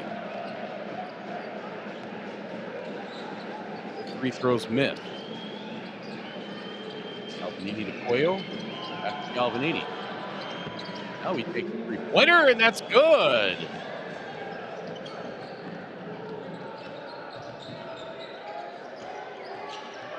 Galvanini doubles his point total. He's got 6 to go along with his 7 rebounds. Oh, Galissi doesn't miss that dunk with the right hand.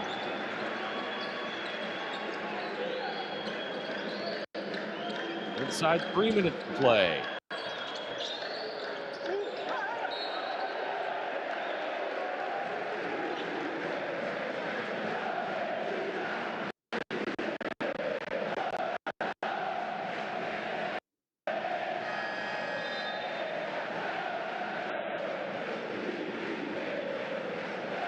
We'll look at the elevation and exclamation. Oh, I like that. Elevation and exclamation. I may have to trademark that. Robinson hits the first free throw.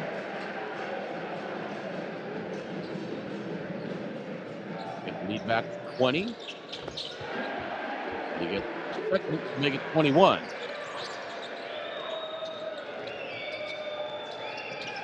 Biggest lead of the game was 23, and Quimsa very close to that. It's called closing out the game when you can get your biggest lead at the end. Yeah, you don't want to foul right now for Quimsa. Just let the game be over.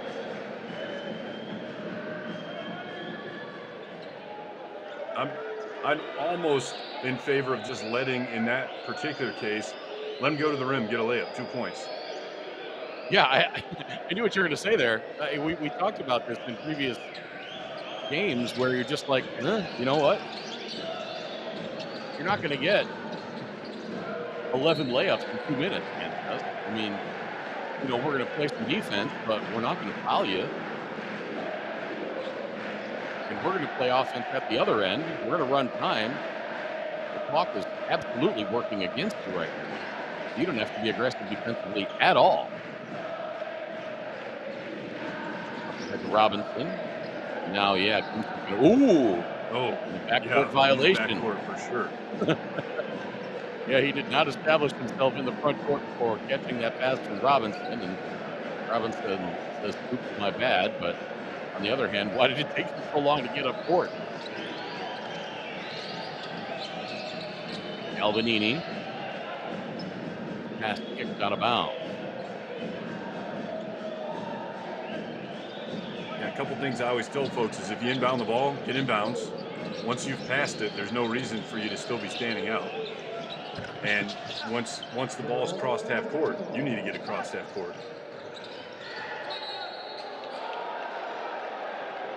Pretty jumper by Didi Lusada. Another young guy who's got a bright future, 24 years old.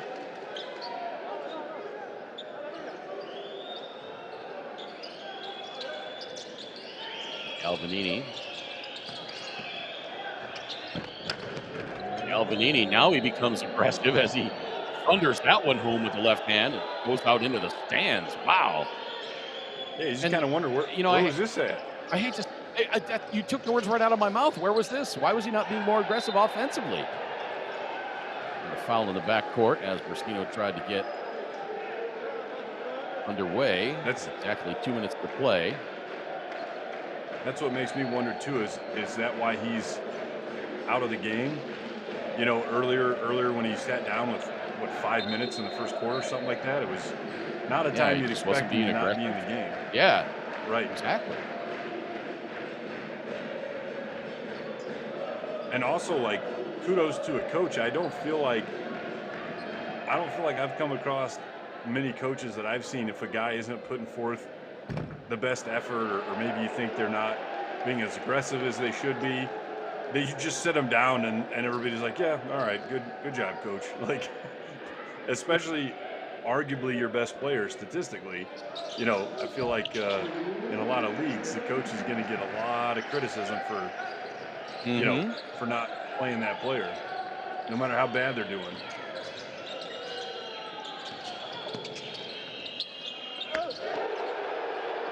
Shot blocked by Galitzi. Cuello there for the putback, though. What an impressive block by Tayavek Galitzi.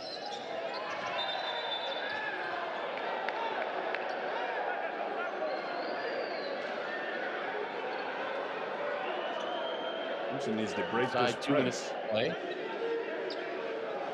146 to be exact. The lead is 16.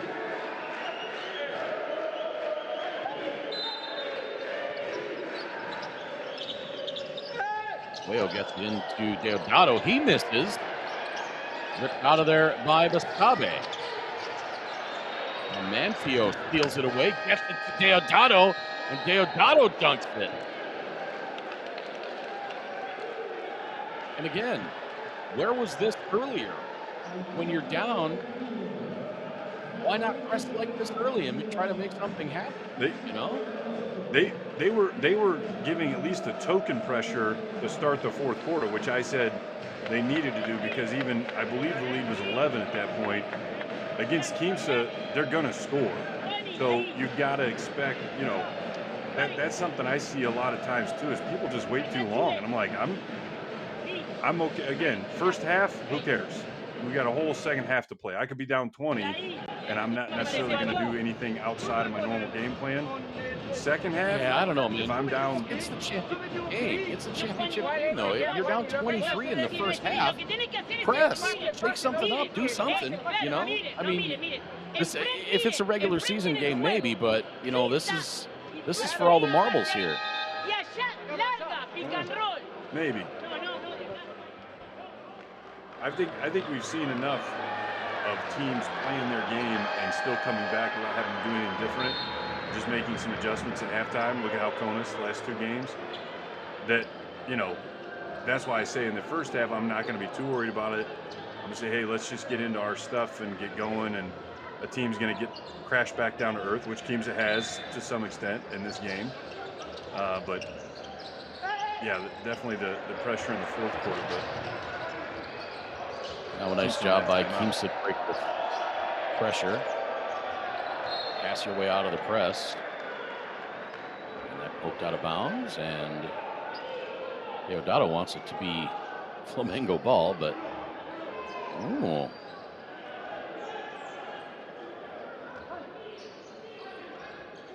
might have a case there. Ramirez getting it over to the sideline, gets it back. Now he gets it into the corner. Brasino for 3. Litzy, great effort trying to get the offensive rebound, but it is finally controlled by Flamengo. Now Cuello gives it up, and Manfio hits the 3-pointer.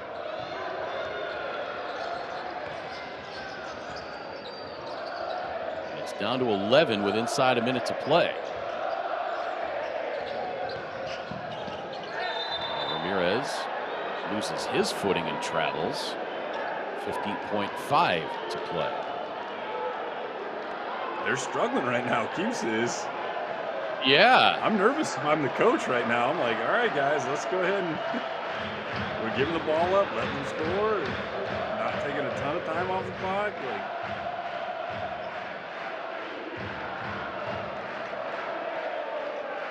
Quimsa fans trying to exhort their team across the finish line. 20 to 30 seconds away from feeling safe about this lead if I'm Quimsa.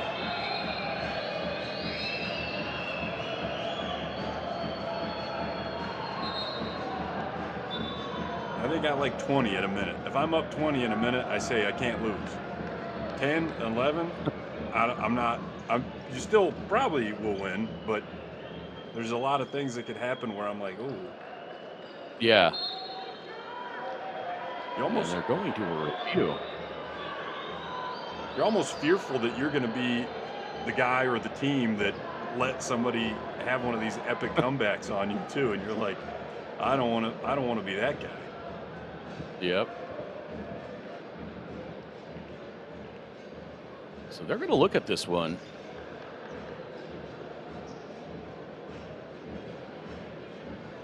Is that a foul on Galvanini? Or are they looking at when Galizzi gives Galvanini a little shove in the back? Because he kind of steps over Ramirez. So here's Ramirez. Ramirez loses his footing. Yeah, that should not be a foul on Galvanini. His feet went right out from under him. No foul. Good call by the officials. We're going to look at Julio Anaya of Panama, one of the top officials in the Americas.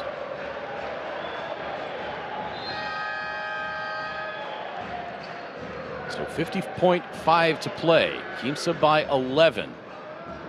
It is not quite nailed down.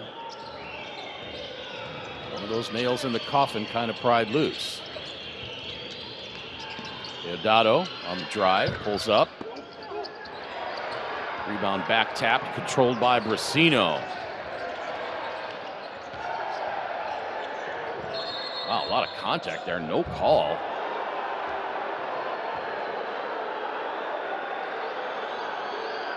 And what did they call here? Foul on... They call offensive? Ramirez?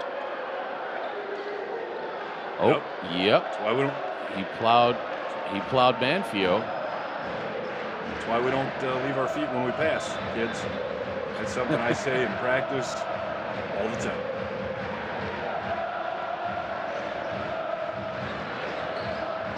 Quimsa bench trying to get the fans up and involved even more. Galvanini for three. Yes!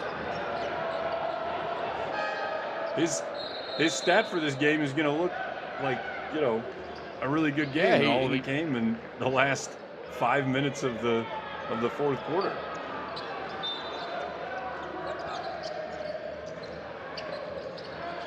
So the lead down to 8, 24 seconds to play. Robinson, and he gets fouled. So Brandon Robinson will try to ice this one to get it to 10 points. 4 possessions with 23 seconds to play.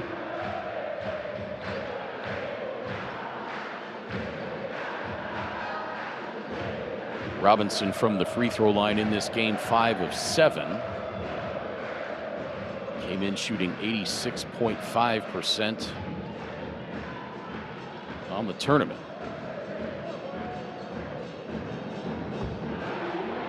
First one straight through for B-Rob.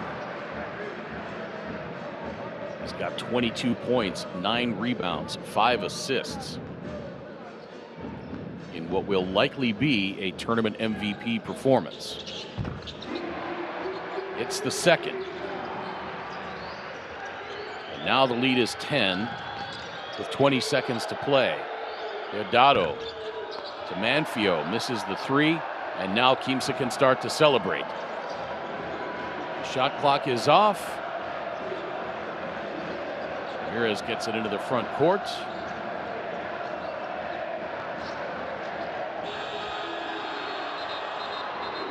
And Quimsa has won it all in 2024. Champions of the Basketball Champions League of the Americas. In a rematch of the 2020 title game. Quimsa, their second BCL Americas title.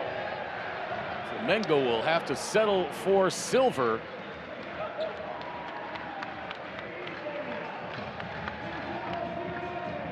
Quimsa, I guess you could say, holds on for a 12-point win. Led by as many as 23. Flamengo cut it to 8 in the waning moments of the game. But Quimsa just too much. They were never seriously threatened in this game. The only time that Flamengo led was on the three-pointer by Guy Deodato to give Flamengo a 3-2 lead early in this game. After that, it was all Quimsa.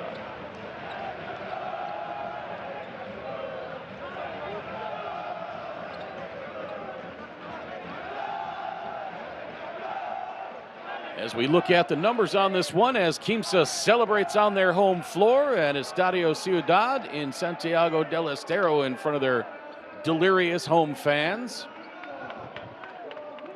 Flamengo overall 31 of 78, 39% from the floor, 11 of 40 from three-point range for 27%, 7 of 12 from the free throw line, 58%. Quimsa, 57% overall. They were 25 of 35 for 71% from two-point range. They finished the game 10 of 26 from three for 38%. Remember, they started off 7 of 8. They went 3 of their final 14. And Quimsa 12 of 20 from the free throw line. Quimsa, big advantage on the glass, 46-33. Somehow Quimsa survives 19 turnovers to win this game. It shows you how dominant they were. That if you can have 19 turnovers in a game and still win by a dozen. Good amount of those turnovers were there at the end with that pressure when the game was essentially over. So, I mean, not maybe 5 of them. It's not like 10 of them came from there, but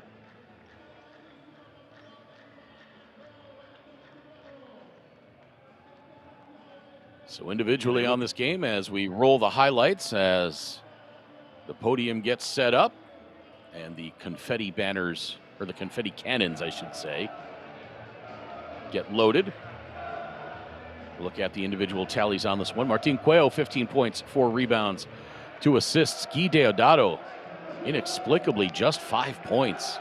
He had the first 3 of the game and then just 2 the rest of the way out. He was 2 of 9 from the floor.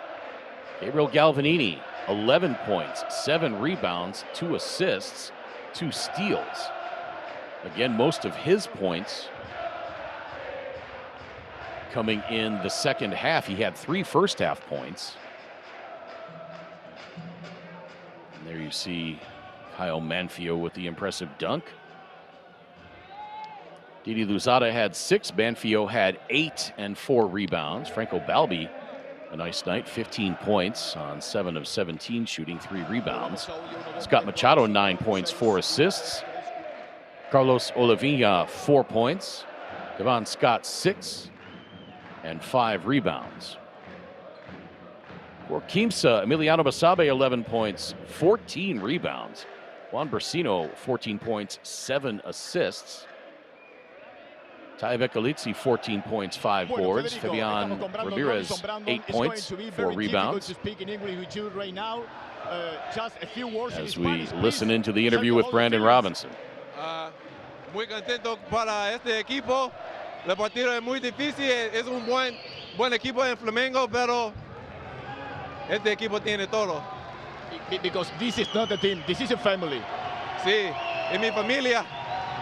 Ahí por 4 años, 2 veces a la campeones.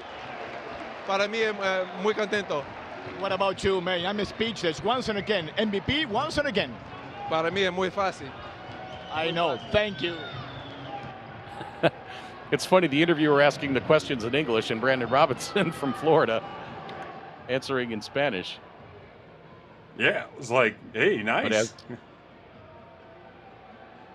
Sebastian Acevedo did not score, but he pulled down 2 rebounds, had 2 assists. Fortunato Rolfi, 5 points. Bruno Sansimoni, 8. Eduardo Vassirani, 9 and 4 rebounds. And the likely tournament MVP, Brandon Robinson, 23 points, 9 rebounds, 5 assists. That's how you close out a tournament.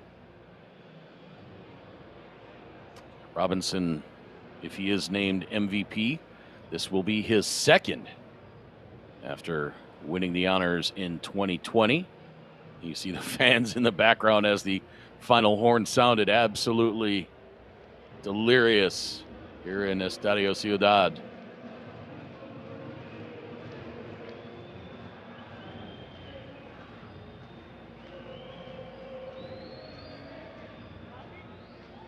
Once again, regardless of the event, regardless of whether it's men or women, they do it upright for these medal ceremonies. It could be a 17U tourney, 17U World Cup, or something like that, and they still get the confetti cannons, they still get the medals, they still get the podium, they still get the celebrations. Love how everybody's treated equally by FIBA. Well, let's see who is named to the All-Star 5 here, partner. We were talking about that in the early game. There's Senor Carlos Alves. The moment we've waited for. There's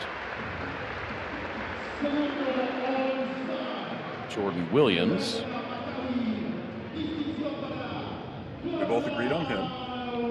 Yep.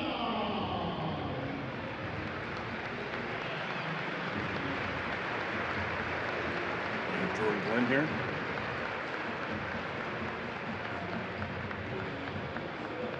Yep, Jordan Glenn. Consensus. A Craig and Andrew consensus. This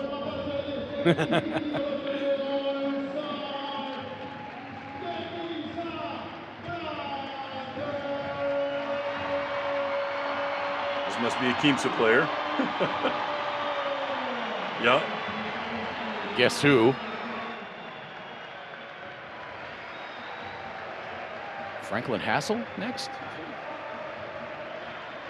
Yeah, that's what I'm wondering is these three, Hassel's got to be in there, and then who?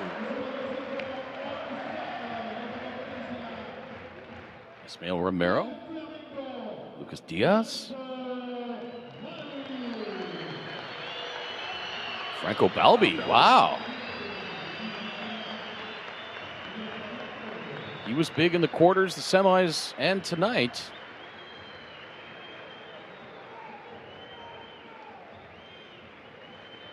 I feel like you got to give. Well, Robinson's with the home team. I was saying you got to give somebody from the home team, but another one. Wow, so they snubbed Hassel. Wow, and Juan Brasino.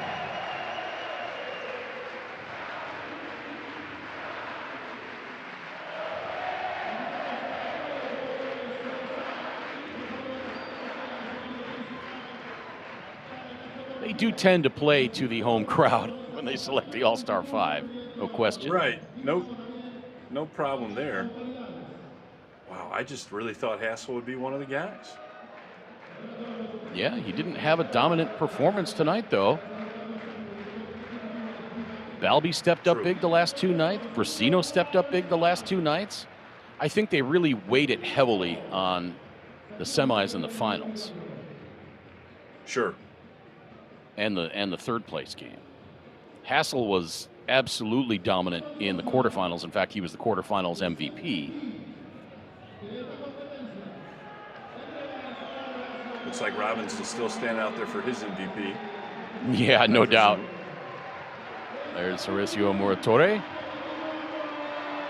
UCL America's president, honorary FIBA America's president.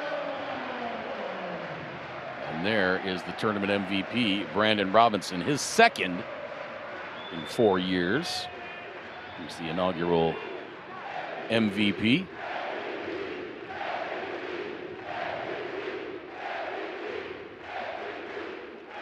Another piece of hardware for his impressive trophy cabinet. Again, he was the NBL Canada Rookie of the Year, All-Star Game MVP in 2012. He won the title and the MVP with Quimsa in 2020. He was a D2 All-American.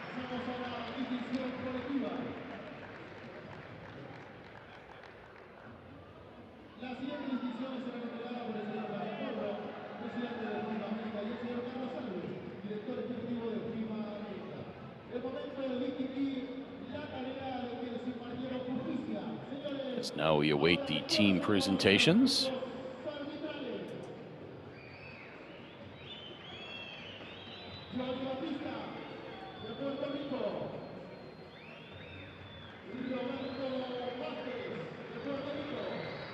I think that young lady carrying the tray of medals should get the MVP for navigating those steps with those heels.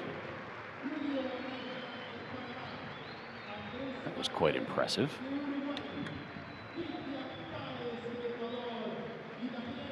And now our officials being recognized.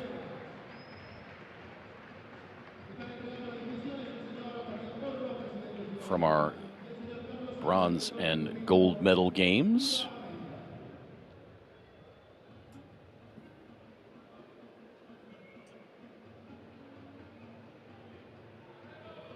Officials from our first place game: Julio Anaya of Panama, Andres Bartel of Uruguay, and Johnny Batista of Puerto Rico. And the officials from the third place game: Roberto Vasquez of Puerto Rico, Carlos Peralta of Ecuador, and Cristian Paez of Ecuador as well. Outstanding officiating as always. All throughout this tournament. There's always going to be calls where if you are watching with an objective eye, you're thinking, well, I'm not so sure. But we have the benefit of replays and different angles. And unless you do an official review, you're making that call in real time. And by and large, the officials in this tournament and across FIBA make far more calls than they miss.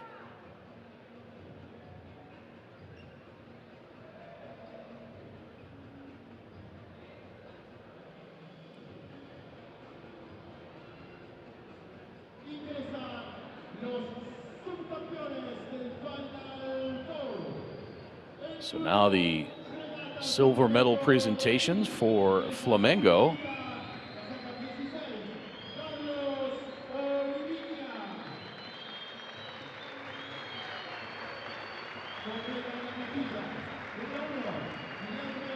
Captain Carlos Oliveira comes out first to get his medal. And you can see the disappointment on his face.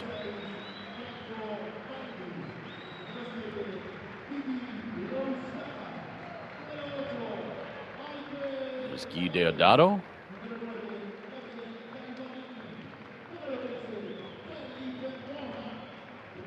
Mateus Leone, Scott Machado, Franco Balbi, a member of the All-Star 5, Didi Luzada, Mike Tavares, didn't see a lot of him in the quarters or semis, Galvanini, Felipe Mota,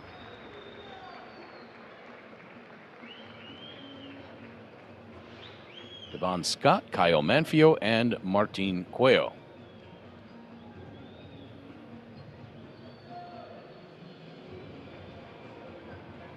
And of course, head coach Gustavo Conti and his assistants Fernando de Oliveira and Cristiano Medeiros Pereira.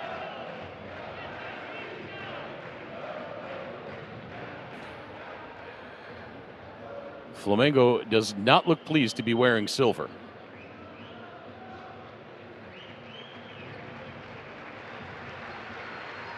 They had expectations of winning this event, and they just ran into a hot, determined Quimsa team playing on their home floor.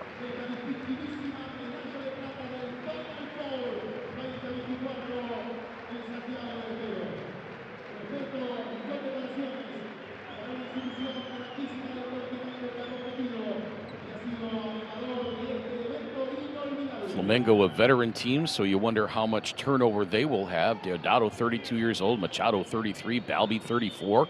They're all still looking like spring chickens. Galvanini's only 25, Luzada's only 24. Olivinha, 40 years old. Devon Scott from the USA, don't know where he's going to end up. Manfio, just 24 years old.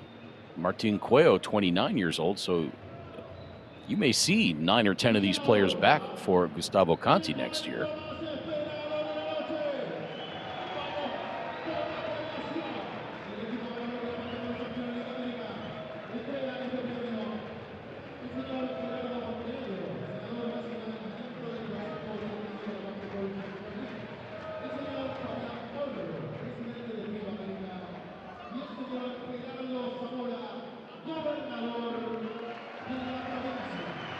FIBA America's president, Fabian Borro,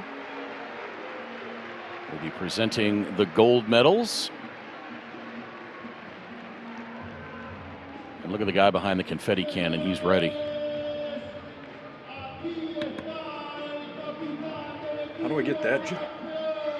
I'd be good at it.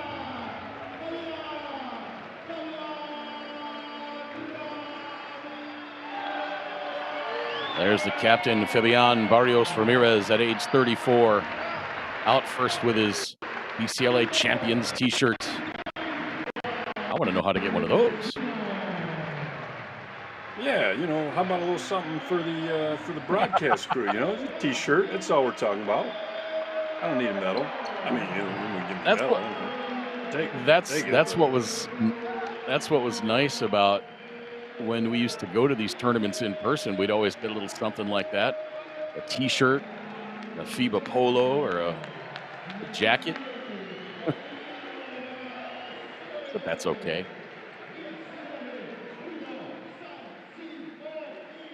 So Juan Brasino, Sebastian Acevedo, Fortunato Rolfi, Brandon Robinson, Emiliano Basabe, all of these guys contributed. Bruno Sansimoni, Ramon Bastardo, Eduardo Vasserani, the captain Fabian Barrios Ramirez already got his, Federico Zesular,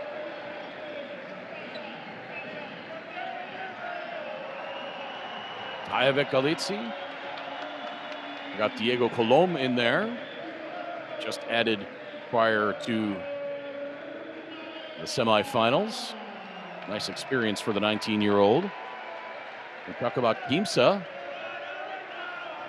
We've got a good mix of youth and veterans. Juan Brasino, 33. Acevedo, 33.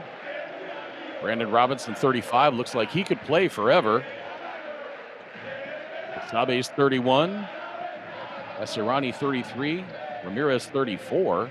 Galitzi, 31. So we may see all of these guys back next year as Quimsa continues the celebration on the podium.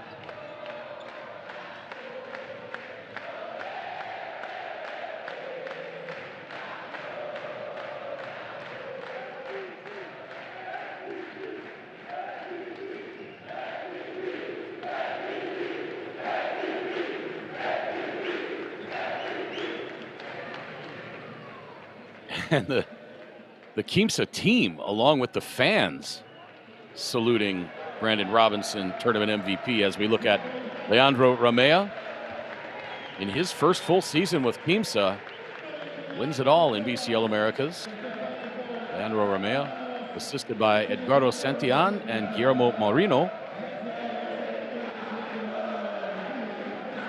All that confetti cannon's getting heated up.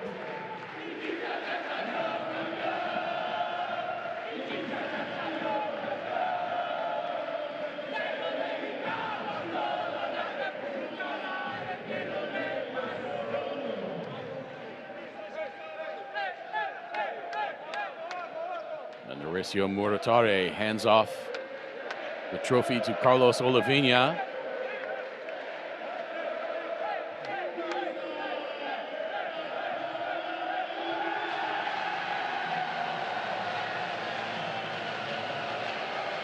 They hoist the trophy and the confetti cannons go off for Quimsa, the 2023-24 BCL Americas champions.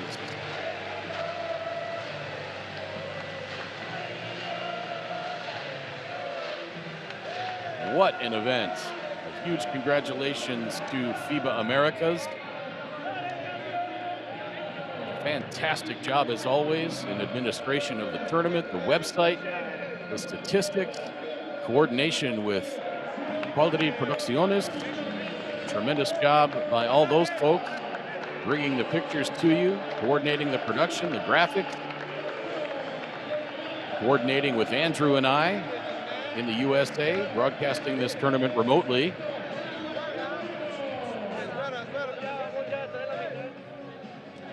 And I'm glad I don't have to sweep up all that confetti. That's a job I do not want. Come out of a Once again, the Billy final Joel video. score. Yeah. Once again, the final score, Quimsa 92, Flamengo 80. Quimsa is golden. Halcones wins third place with a 101.99 overtime win over Hebreka Maccabi.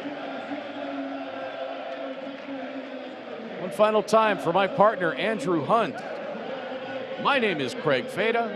Hope you enjoyed this tournament as much as we enjoyed bringing it to you. Just a tremendous, tremendous event. Outstanding quality of play. And it culminates with Quimsa winning it all on their home floor. Thanks for watching, everybody, and so long for now.